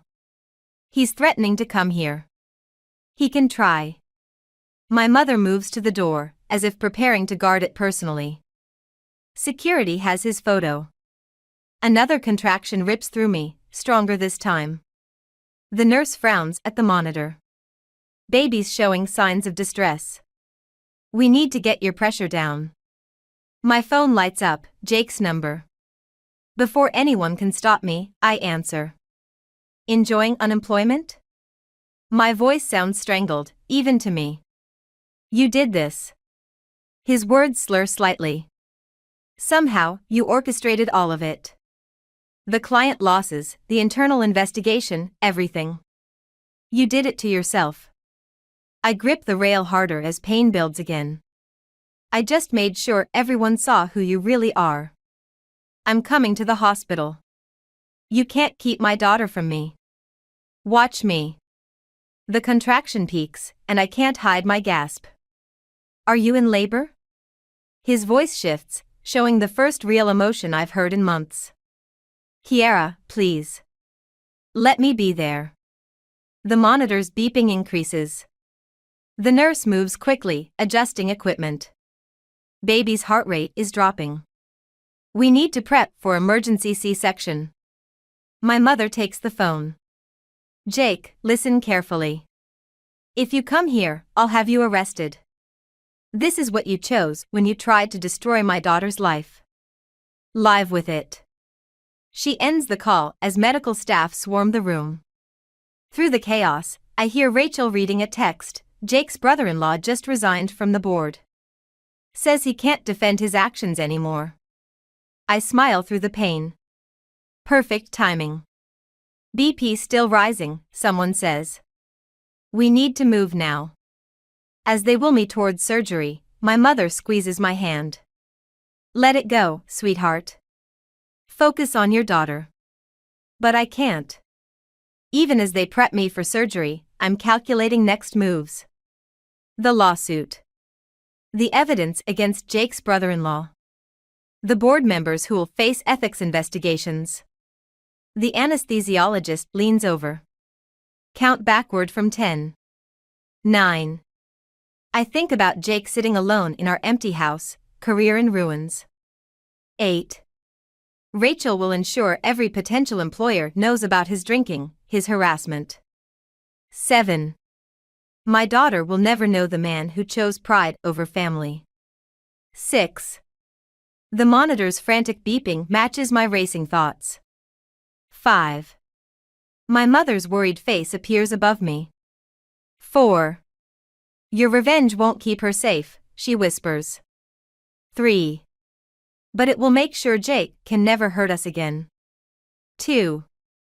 The ceiling blurs. 1. As consciousness fades, I realize I'm crying. Not from pain or fear, but because part of me knows my mother's right. I'm giving birth to my daughter with hatred in my heart instead of joy. The last thing I hear is the doctor's voice, pressure's still climbing. We need to. Then darkness, and a final thought, what if winning this war costs me more than I'm willing to pay?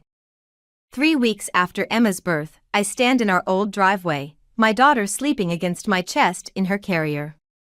The house looks smaller somehow, diminished like Jake's latest settlement offer sitting unopened in my purse. The key still works. Inside, everything's exactly as I left it, except for the empty bottles littering the coffee table. Jake's car isn't here, but Derek warned me he rarely leaves now except for job interviews he's too drunk to handle. Let's see what Daddy's been up to, I whisper to Emma, moving through rooms that feel like museum exhibits of my former life.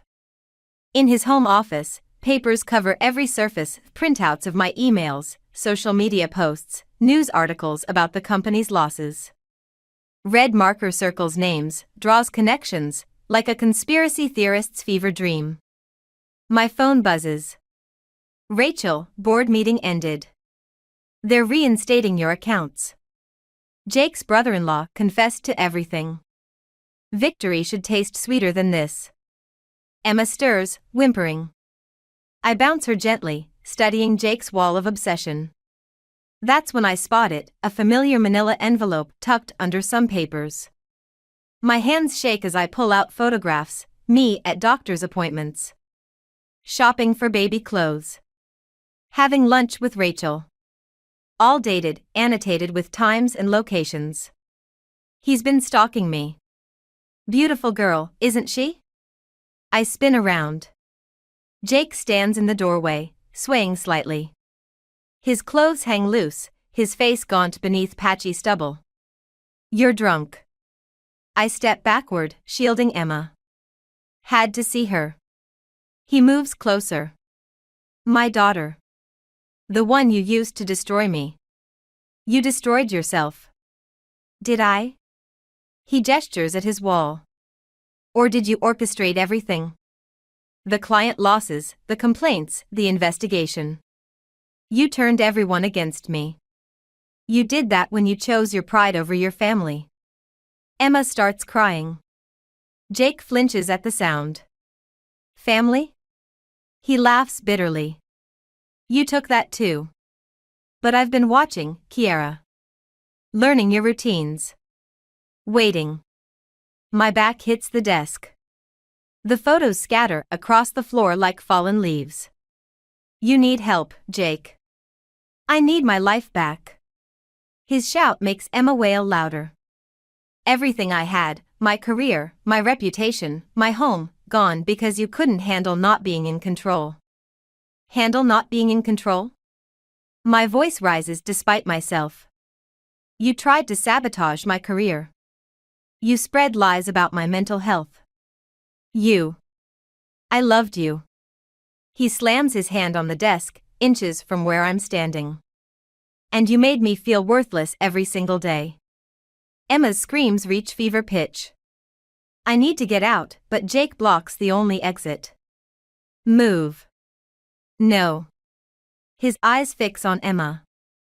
She's mine too. You can't keep taking things from me. He reaches for the carrier. I react instinctively, shoving him hard. He stumbles, catching himself against the doorframe. Don't you dare touch her. Or what? His smile is all wrong. You'll destroy me again? Too late, Kiara. You already did that. Now we're even. Footsteps thunder up the stairs. Derek appears behind Jake, Rachel close behind. Jesus Christ, Jake. Derek grabs his arm. What are you doing? Following my wife. Like she followed me. Watched me. Ruined me. Rachel edges past them, reaching for me. Come on. We're leaving. No one's leaving. Jake tries to shake off Derek's grip. Not until. Until what? My voice sounds strange, distant. Until you scare me enough? Hurt me enough? Make me feel as pathetic as you do? Emma's cries have subsided to hiccuping sobs. I touch her head, feeling her soft hair against my fingers. You want to know the difference between us, Jake? I built things. A career. A life. A future for our daughter. You only know how to destroy. Kiara, he whispers, and for a moment I see the man I married. Then his face hardens again. This isn't over. Yes, it is. I walk past him, my legs surprisingly steady. You're not even worth revenge anymore. Outside, the sun feels too bright.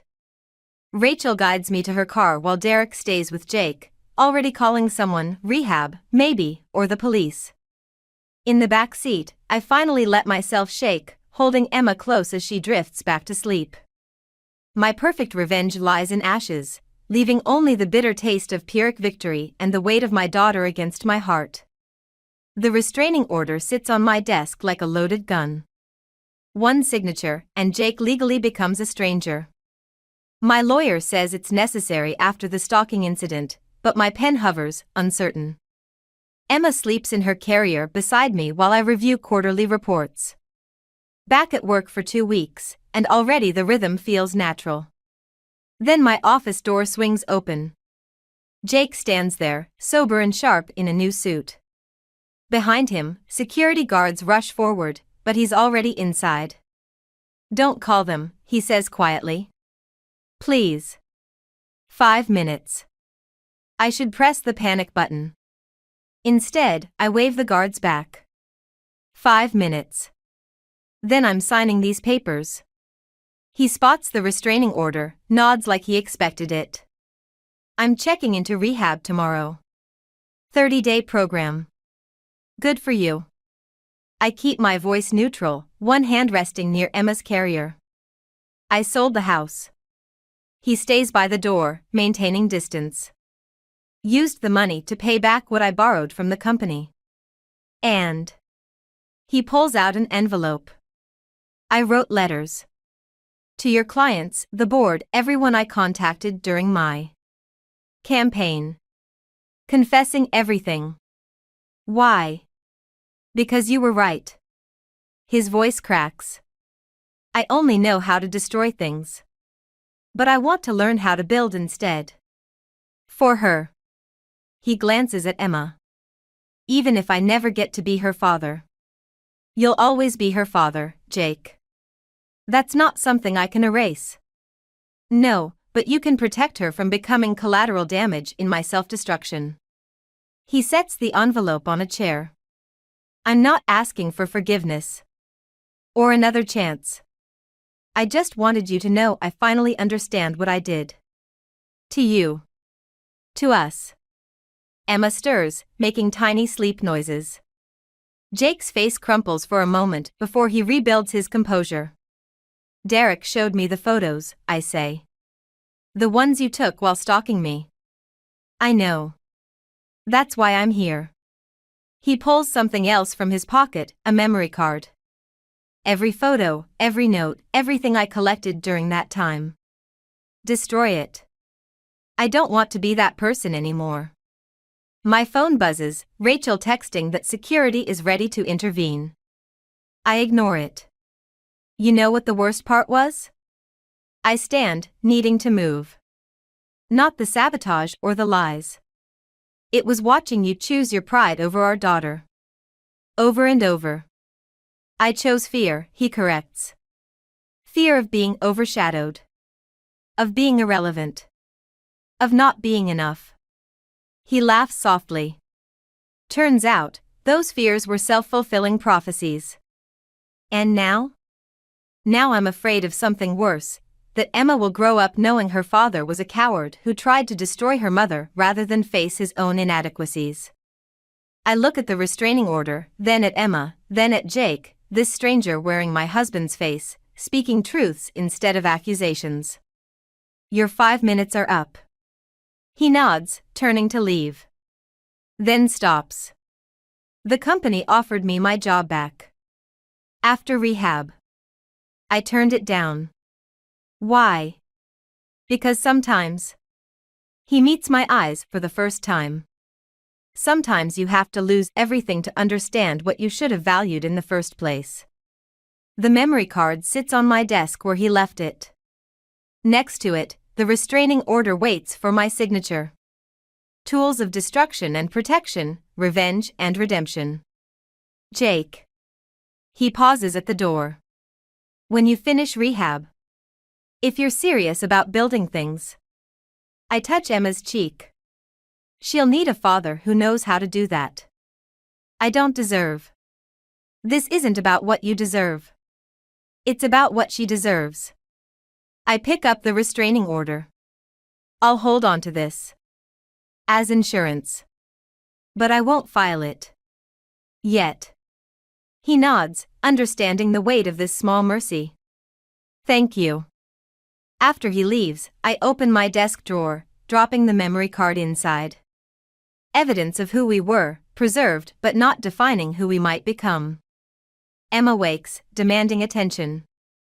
As I lift her, my revenge fantasy finally crumbles completely, replaced by something harder but more necessary, the slow, careful work of building a future from the ashes of our past. The unsigned restraining order sits in my bottom drawer like a loaded gun I never fired. Emma plays on the office floor, stacking wooden blocks while I review quarterly projections. Her dark hair falls in her eyes, Jake's eyes, as she concentrates on her tower. My phone buzzes. Derek's text reads, Jake completed the program. Asked me to tell you. I set the phone down, watching Emma knock over her creation with a delighted squeal. She's already rebuilding, placing each block with careful determination. Rachel appears in my doorway, holding a familiar manila envelope. This came for you. Hand-delivered. Inside, I find a single sheet of paper, Jake's resignation letter from his new job in Seattle. At the bottom, he's written, some distances aren't measured in miles. You okay? Rachel asks. Better than okay. I file the letter with the restraining order. I'm done measuring distances. The intercom buzzes. Miss Thompson?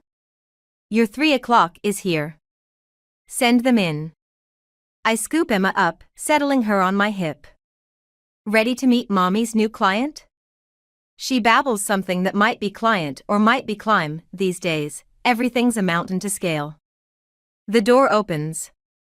Jake stands there, clean-shaven in a charcoal suit, holding a presentation folder. Thompson Consulting, he says quietly. Independent contractor. If you'll have me. Emma reaches for him instinctively. I don't stop her. The Seattle job. I begin. Wasn't what I needed to build.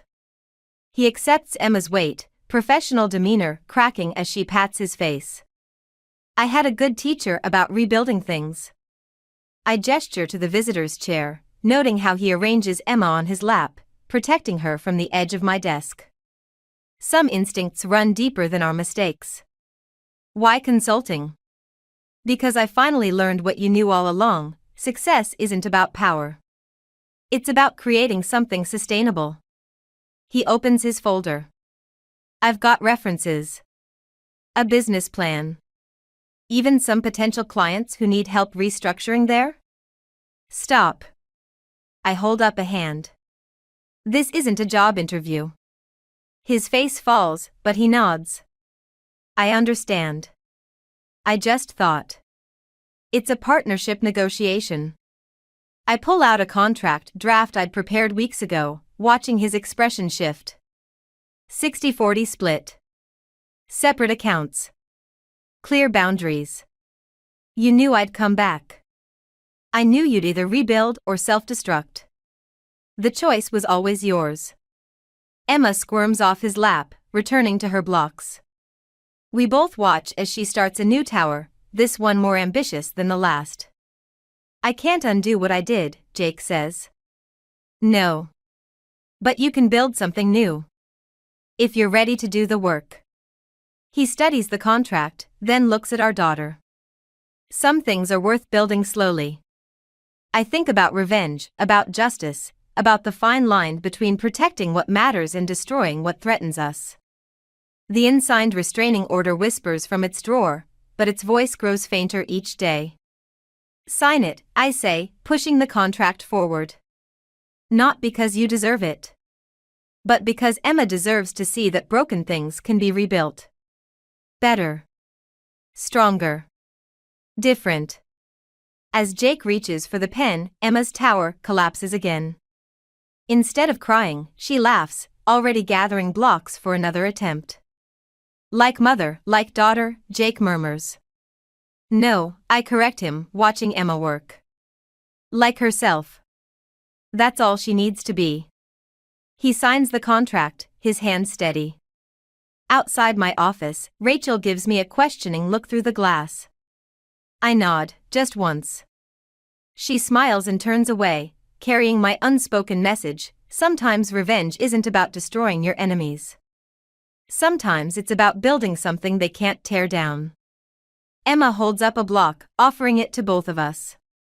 In her small hands, it looks less like a weapon and more like a foundation stone. Jake and I reach for it together, our fingers brushing briefly as we help our daughter start again. Not with forgiveness, that's still a distant shore. But with something more essential, the understanding that some things are worth building, even from the ashes of what we burned. Money changes everything. That's what people say, but I never believed it until the day a lawyer's call shattered my carefully arranged life into 1,000 jagged pieces. I was reshelving books in the library's fiction section when my phone buzzed. Usually I let calls go to voicemail during work hours, but something made me answer. Maybe it was the unfamiliar number, or maybe fate has a way of forcing your hand when it's ready to deal you a new card. Miss Johnson, this is Robert Walsh from Walsh & Associates. I'm calling regarding your cousin, David Turner. David, a name I hadn't heard in years. Last I knew, he was somewhere in Silicon Valley, making millions or losing everything. The family wasn't quite sure which. There's been an incident, Walsh continued. Mr. Turner has passed away, and you're named in his will. The book in my hand, some romance novel about star-crossed lovers, slipped and hit the floor with a dull thud. A few patrons looked up, but I barely noticed them. That's impossible, I said. I haven't spoken to David in 15 years. Nevertheless, Miss Johnson, you've inherited his controlling stake in Tech Fusion Dynamics. The current market value is approximately $48 million. I grabbed the shelf to steady myself. 48 million. The number bounced around my head like a pinball, setting off bells and whistles with each collision. There must be some mistake, I whispered. No mistake. We'll need you to come to our offices to discuss the details. And Miss Johnson, I'd advise discretion until everything is finalized. After hanging up, I stood there, frozen between the shelves that had been my sanctuary for the past 8 years. My phone buzzed again. Lucas, probably wondering about our dinner plans. I let it go to voicemail. Lucas, my boyfriend of 2 years, the man who'd been hinting at marriage, who'd been so patient with my hesitation, my need for independence. What would he say about this? Maeve. Nina's voice startled me.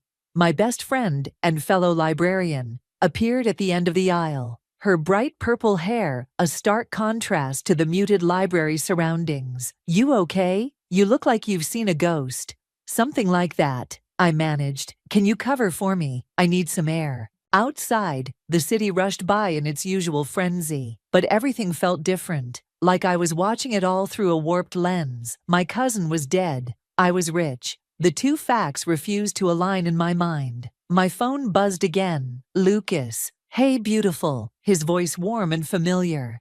Still on for dinner at my parents' place tonight? Carol and Henry Bennett.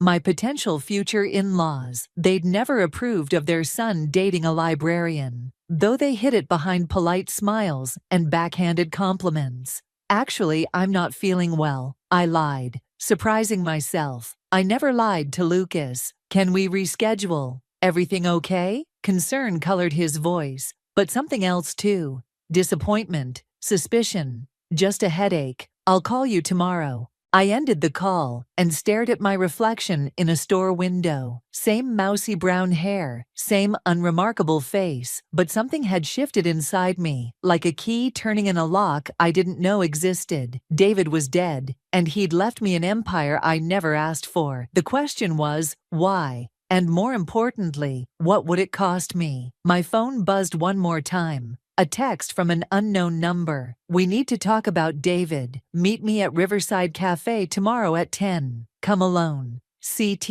The carefully constructed simplicity of my life was unraveling. And I had a feeling this was just the beginning. The Riverside Cafe was exactly the kind of place Lucas would hate.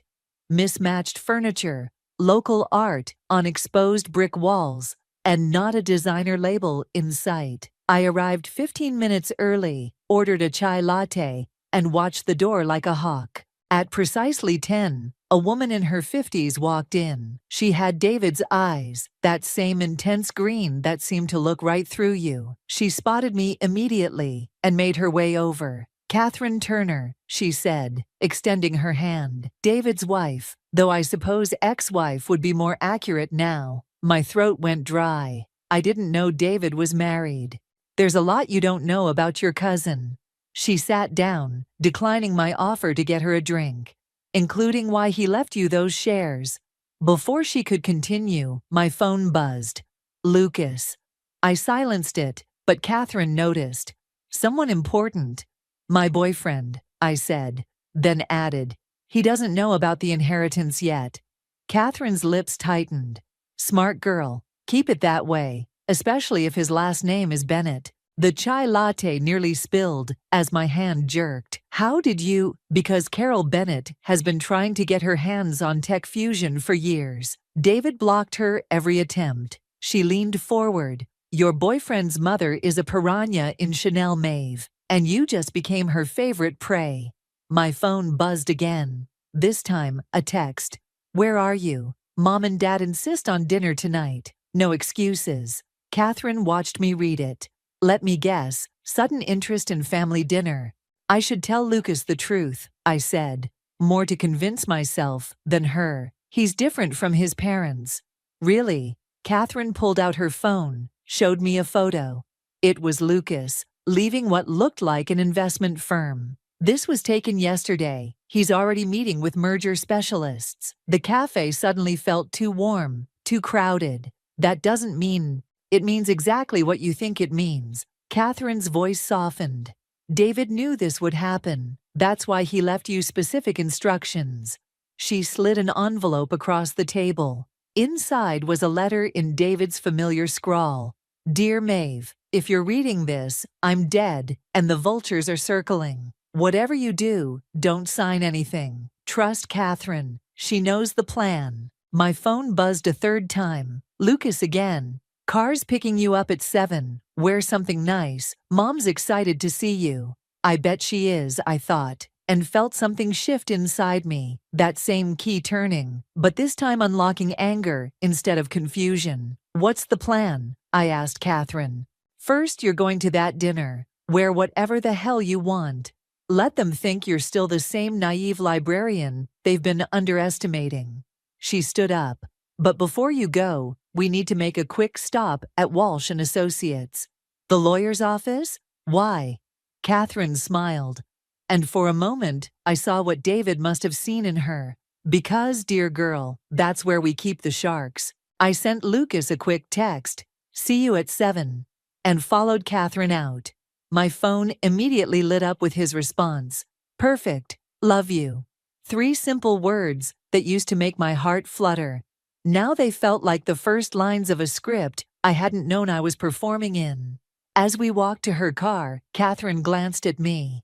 You know this won't be easy. The Bennetts don't lose gracefully. I thought about all the subtle digs from Carol, the way Henry dismissed my career, how Lucas always seemed to steer our future talks toward his family's interests. 2 years of hints I'd ignored, wrapped in love I'd wanted to believe in. Good, I said, surprising myself with the steel in my voice. Neither do I. Catherine's laugh was sharp and appreciative. You really are David's cousin. She unlocked her car, a modest hybrid, not the luxury vehicle I'd expected.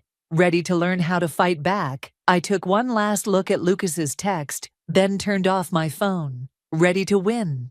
The Bennett mansion loomed before me like a challenge. I smoothed down my simple black dress, definitely not the something nice Lucas had in mind, and pressed the doorbell. Lucas opened the door, his smile faltering slightly at my outfit. You look comfortable. That's the idea. I stepped past him into the marble foyer, where Carol Bennett stood waiting in what probably cost more than my annual salary. Maeve, darling.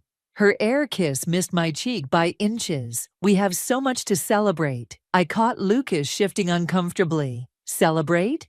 Lucas told us everything, Henry called from his study. About your inheritance. Quite the windfall. The betrayal hit like a physical blow. I turned to Lucas, who at least had the decency to look ashamed. Did he now? Come, let's have drinks before dinner. Carol steered me toward the living room. Henry's been dying to discuss some investment opportunities with you.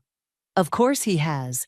I remembered Catherine's words about sharks and wondered if she could see me now, swimming in deep water.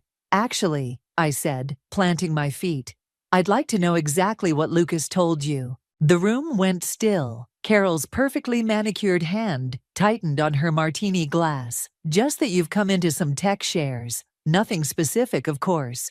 48 million in Tech Fusion Dynamics, Henry said, emerging from his study. That's quite specific, isn't it? Lucas stepped forward. Maeve, I only mentioned it because... Because what? The words came out sharp enough to make him flinch. Because you couldn't wait to tell them about my private business. Or because you've already planned how to spend it. Carol's smile turned brittle. Now, dear, you're being dramatic. We're practically family. Lucas was going to propose next month, weren't you, darling? My laugh surprised even me. Was he? Before or after the merger specialists? The glass in Carol's hand actually cracked. Lucas went pale. How did you know? I pulled out my phone, showed them Catherine's photo. Funny thing about family secrets, they have a way of coming out. Henry's face darkened. Catherine Turner has no right to warn me, unlike my boyfriend, who apparently reports everything to mommy and daddy. That's not fair, Lucas protested. I love you. This could be good for all of us. All of us. I gestured around the room. Or all of you. Carol set down her broken glass. Perhaps we should discuss this after dinner. The chef prepared your favorite, Lucas mentioned. Stop. My voice cut through her practiced smoothness. Just stop pretending. I've seen the merger proposals. I know about the failed takeover attempts when David was alive. Henry stepped forward, all pretense gone. That company should have been ours years ago. Your cousin was an obstacle. And now I'm the obstacle. The pieces clicked into place. Is that why you pushed Lucas to date me 2 years ago? Were you planning this even then? Lucas reached for my hand. I jerked away. Maeve, please, whatever you're thinking, I'm thinking clearly for the first time in 2 years. I turned to Carol. You must have been thrilled when you found out about my inheritance. Finally, a way in. You ungrateful little... Carol caught herself, forced another smile. Let's all calm down. We can discuss this reasonably. Nothing about this is reasonable. I headed for the door, but Lucas blocked my path. Don't leave like this, he pleaded. We can work it out. I do love you. I looked into his eyes I'd trusted, eyes that had lied. No, you love what I represent. There's a difference. If you walk out that door, Henry called after me, you'll regret it. I paused at the threshold, turned back one last time. No, I'll regret the 2 years I spent thinking I belonged here. But that stops now. The door slammed behind me with satisfying force. In my purse, my phone buzzed with a text from Catherine. How'd it go? I typed back. They showed their teeth. Your turn. Her response came instantly. Perfect. Meet me at Walsh's office tomorrow. Time to show them ours. The night air felt clean after the mansion's suffocating atmosphere. I walked to my car, leaving behind the fantasy of belonging to their world. They wanted a game. Fine. But they'd forgotten something important. I had David's blood in my veins, and now I had nothing left to lose. The library's back office felt like a bunker, with Nina perched on my desk while I paced between filing cabinets. 3 days since the Bennett dinner, and my phone wouldn't stop buzzing with messages from Lucas. So he knew, Nina asked, scrolling through the texts. The whole time. 2 years. My laugh sounded hollow, even to me. 2 years of planning how to get his hands on David's company. Nina set my phone down. You need to read this. She pulled up an article on her tablet. It hit the business blogs this morning. The headline made my stomach drop. Bennett Industries faces SEC investigation. Family empire on shaky ground. Henry Bennett's been cooking the books, Nina said. They're practically bankrupt. A knock at the door made us both jump. Catherine stood there, looking grimmer than usual. You've seen the news? Just now. I gestured at Nina. This is my friend. Nina Parker, I know. Catherine closed the door. I've been doing my homework. She's the only person you trust besides Lucas. Well, trusted. Nina straightened. And who exactly are you? Someone who knows what the Bennetts are really after. Catherine pulled out a USB drive. This isn't just about tech fusion anymore. Show them, Nina. Nina plugged in the drive, and her tablet filled with documents, bank statements, emails, merger proposals dating back 3 years. They've been planning this since before you met Lucas, Catherine said.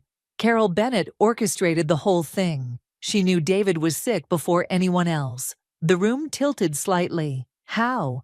Because she had someone watching him, watching you too.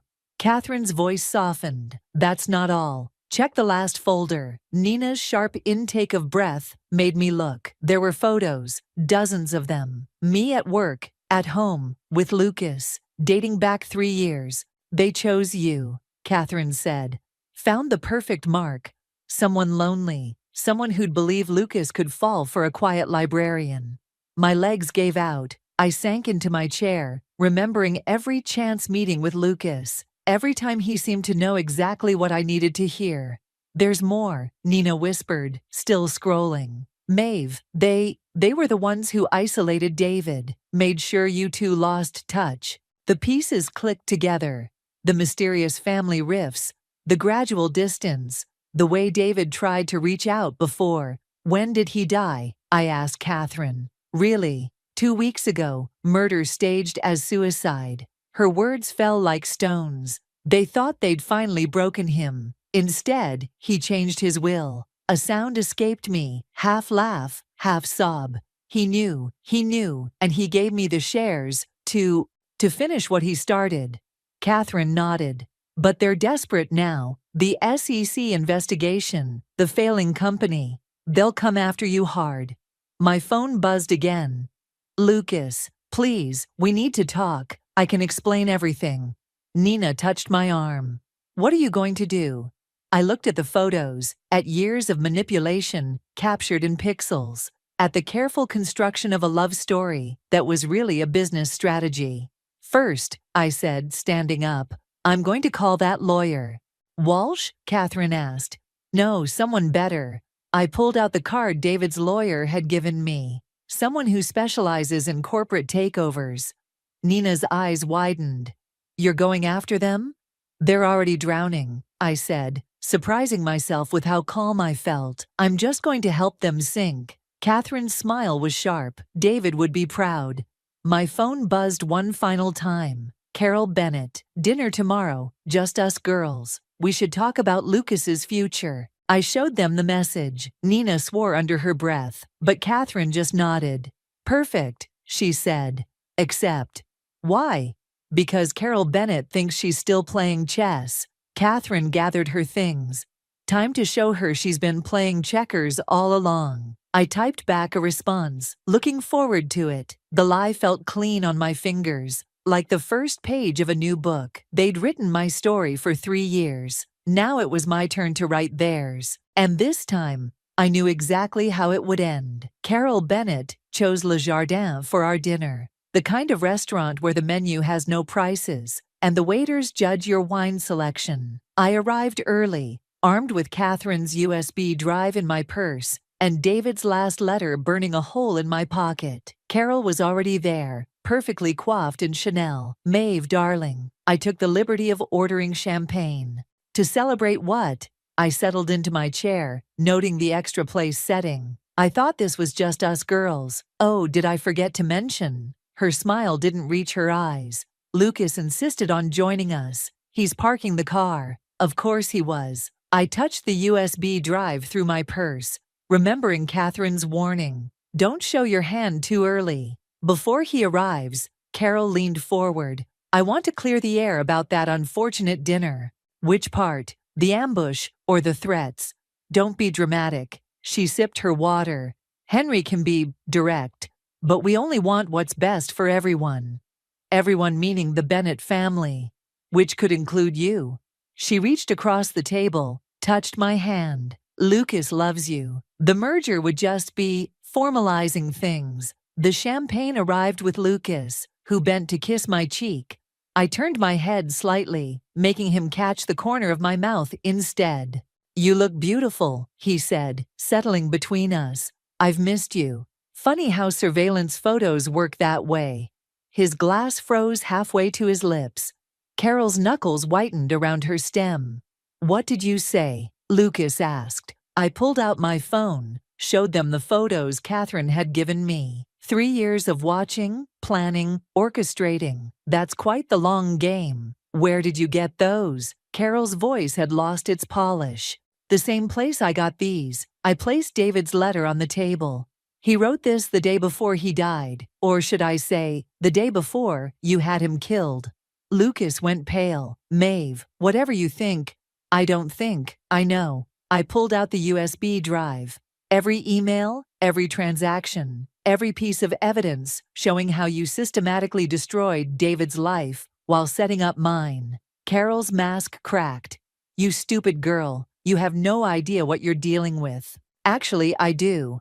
I stood up, gathering my things. The SEC investigation, that was just the beginning. The real documents hit the press tomorrow morning. Lucas grabbed my arm. Wait, don't touch me. I jerked away. You know what the funny thing is? Somewhere along the way, I think you actually started to care, but not enough to stop, right? I did care, I do. His voice cracked. It wasn't supposed to go this far. David wasn't supposed to what? Fight back? Leave me his shares? I laughed, and it sounded like breaking glass. He knew what you were. All of you. That's why he made sure I'd have the power to finish what he started. Carol stood, her composure finally shattering. If you think you can threaten us, I'm not threatening anything, I'm promising. I met her gaze steadily. By this time tomorrow, Bennett Industries will be under federal investigation. Your reputation, your social standing, everything you value, gone. You wouldn't dare. Watch me. I turned to leave, then paused.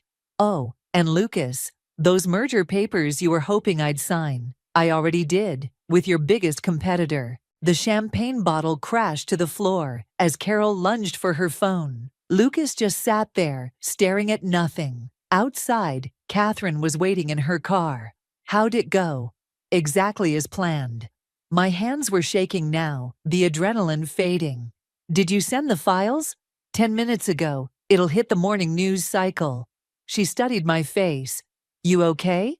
I thought about Lucas's face when I mentioned the merger, about Carol's mask finally cracking, about David, who'd seen this coming and armed me for the fight. No, I said honestly, but I will be. Catherine started the car. Where to? I touched the letter in my pocket, David's last gift, his final move in a game I was only beginning to understand. The lawyer's office, I said. We're not done yet.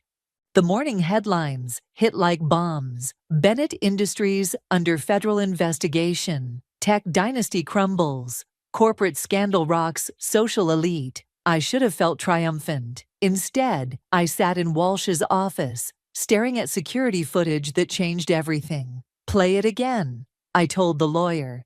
The grainy video showed David entering his office the night he died. He wasn't alone. Lucas was with him.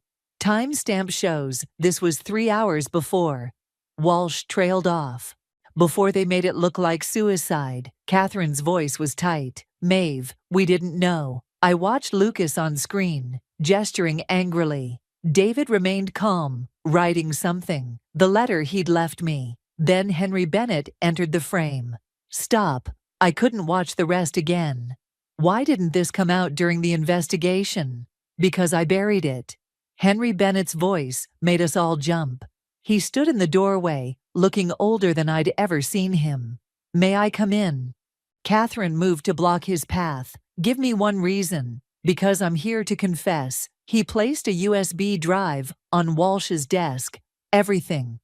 The surveillance, the manipulation, David's murder, all of it. My throat closed. Why now? Because Lucas turned himself in an hour ago. Henry's composure cracked. My son is going to prison, and I won't let him go alone. The room tilted.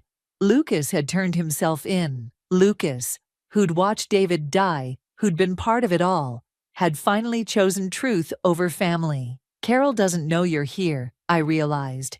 Carol is boarding a private jet to a non-extradition country. His laugh was hollow. She always had an escape plan. I chose to face the consequences. My revenge fantasy was crumbling. I'd wanted them to suffer, to feel as betrayed as I did. But watching Henry Bennett surrender his freedom to stand with his son felt like a punch to the gut. The letter, I said suddenly. The one David wrote that night. What did it say? Henry pulled out a folded paper, the real letter, not the copy I had. He knew what was coming, read it. My hands shook as I unfolded it. Maeve, if you're reading this, I'm dead. And you're probably burning with revenge. Don't. The Bennetts destroyed themselves long before they came after us. The shares I left you aren't meant as a weapon. They're a chance to build something better. Lucas knows this. Despite everything, he might be the only one who can help you do it. Love, David. He knew, I whispered. He knew Lucas would choose differently, in the end. My son loved you, Henry said quietly. That wasn't part of the plan. It's why he couldn't go through with the final merger, why he fought with Carol, why he's confessing now. Catherine touched my arm. Maeve? I stared at the letter, at Henry's broken expression, at the evidence of a revenge plot that had somehow twisted into something else entirely. The press conference, I said finally, the one where I was going to expose everything, cancel it. What? Catherine straightened. After everything they did? David was right. This isn't about destroying them anymore. I faced Henry. You and Lucas will face justice through the courts, but tech fusion. We're going to rebuild it. Make it what David always wanted. We? Henry asked.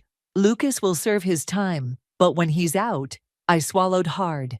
David trusted him for a reason. Maybe it's time I figured out why. Walsh cleared his throat. The press is waiting downstairs. What should I tell them? I looked at the security footage, frozen on David's face. At Henry, choosing accountability over escape. At the letter that had changed everything. Tell them. I took a deep breath. Tell them this is a story about redemption, not revenge. My phone buzzed. Nina, probably wondering why I wasn't destroying the Bennetts as planned.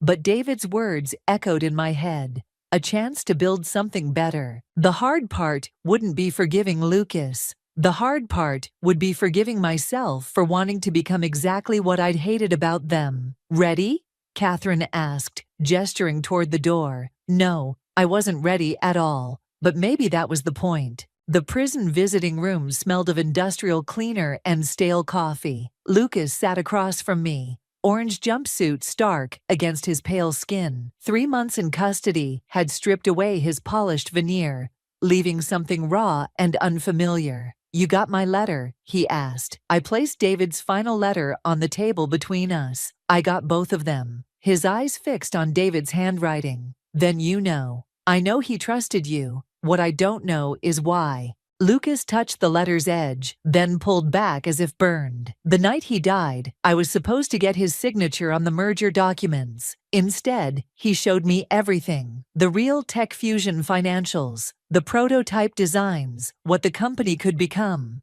And that changed your mind? No. His laugh was bitter. What changed my mind was watching my mother order his death like she was ordering dinner. A guard shifted nearby, reminding us we weren't alone. I lowered my voice. Why didn't you stop it? Because I was a coward. He met my eyes for the first time. But David knew that too. He knew I'd eventually choose differently. How could he possibly? Because of you? Lucas pushed David's letter toward me. He saw how I changed around you.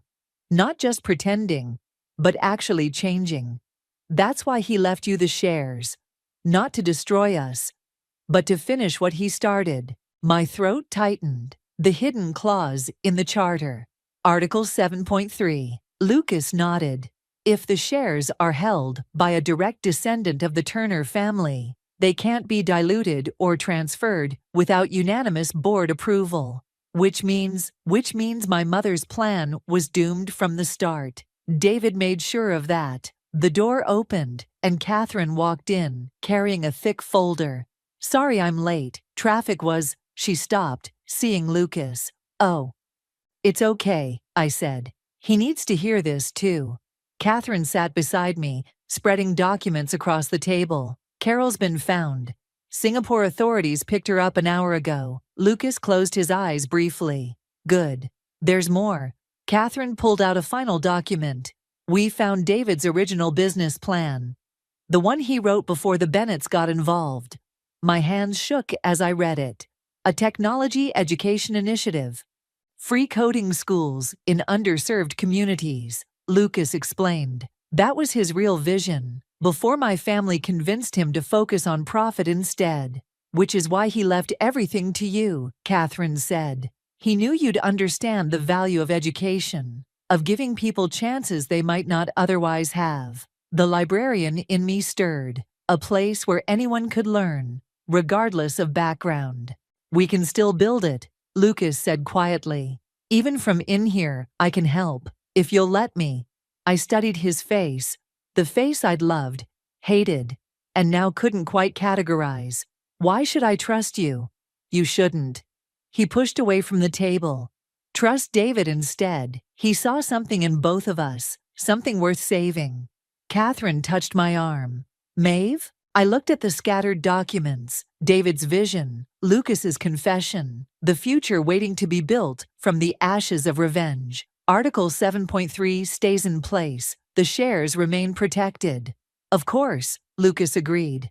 But, I continued, when you get out, there's a place for you in the education initiative, if you're willing to build something instead of destroying it.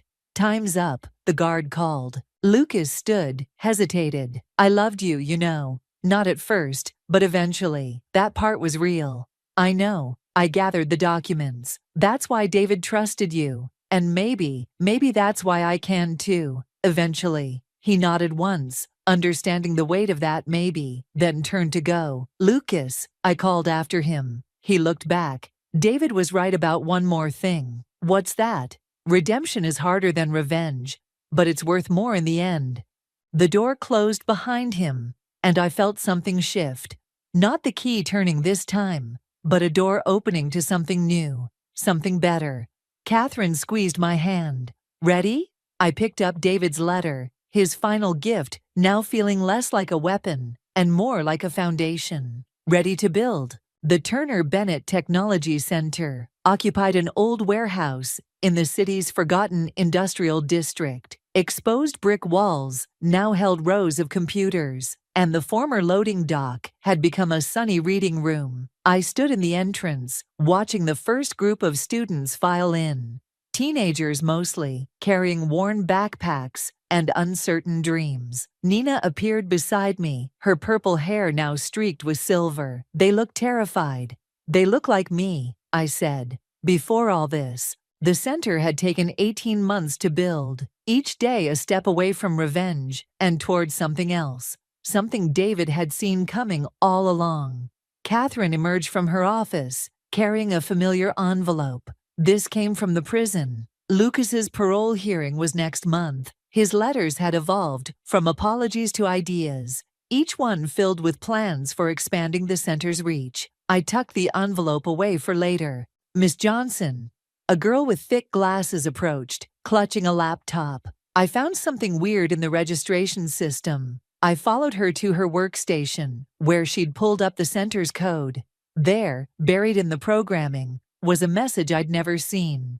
For Maeve, who learned that the best revenge is proving them wrong. Love, David. My throat tightened. Even now, he was leaving breadcrumbs, hidden messages in the foundation he'd helped me build. It's not a bug, I told the girl. It's a feature. Want to learn how he did it? Her eyes lit up. We spent the next hour dissecting David's code, other students gradually gathering around to watch. This was what he'd wanted all along. Knowledge freely given, barriers broken down. The door chimed, and Henry Bennett walked in. He'd aged decades in prison, but his eyes were clearer now. Just wanted to see it, he said quietly. Before I leave town.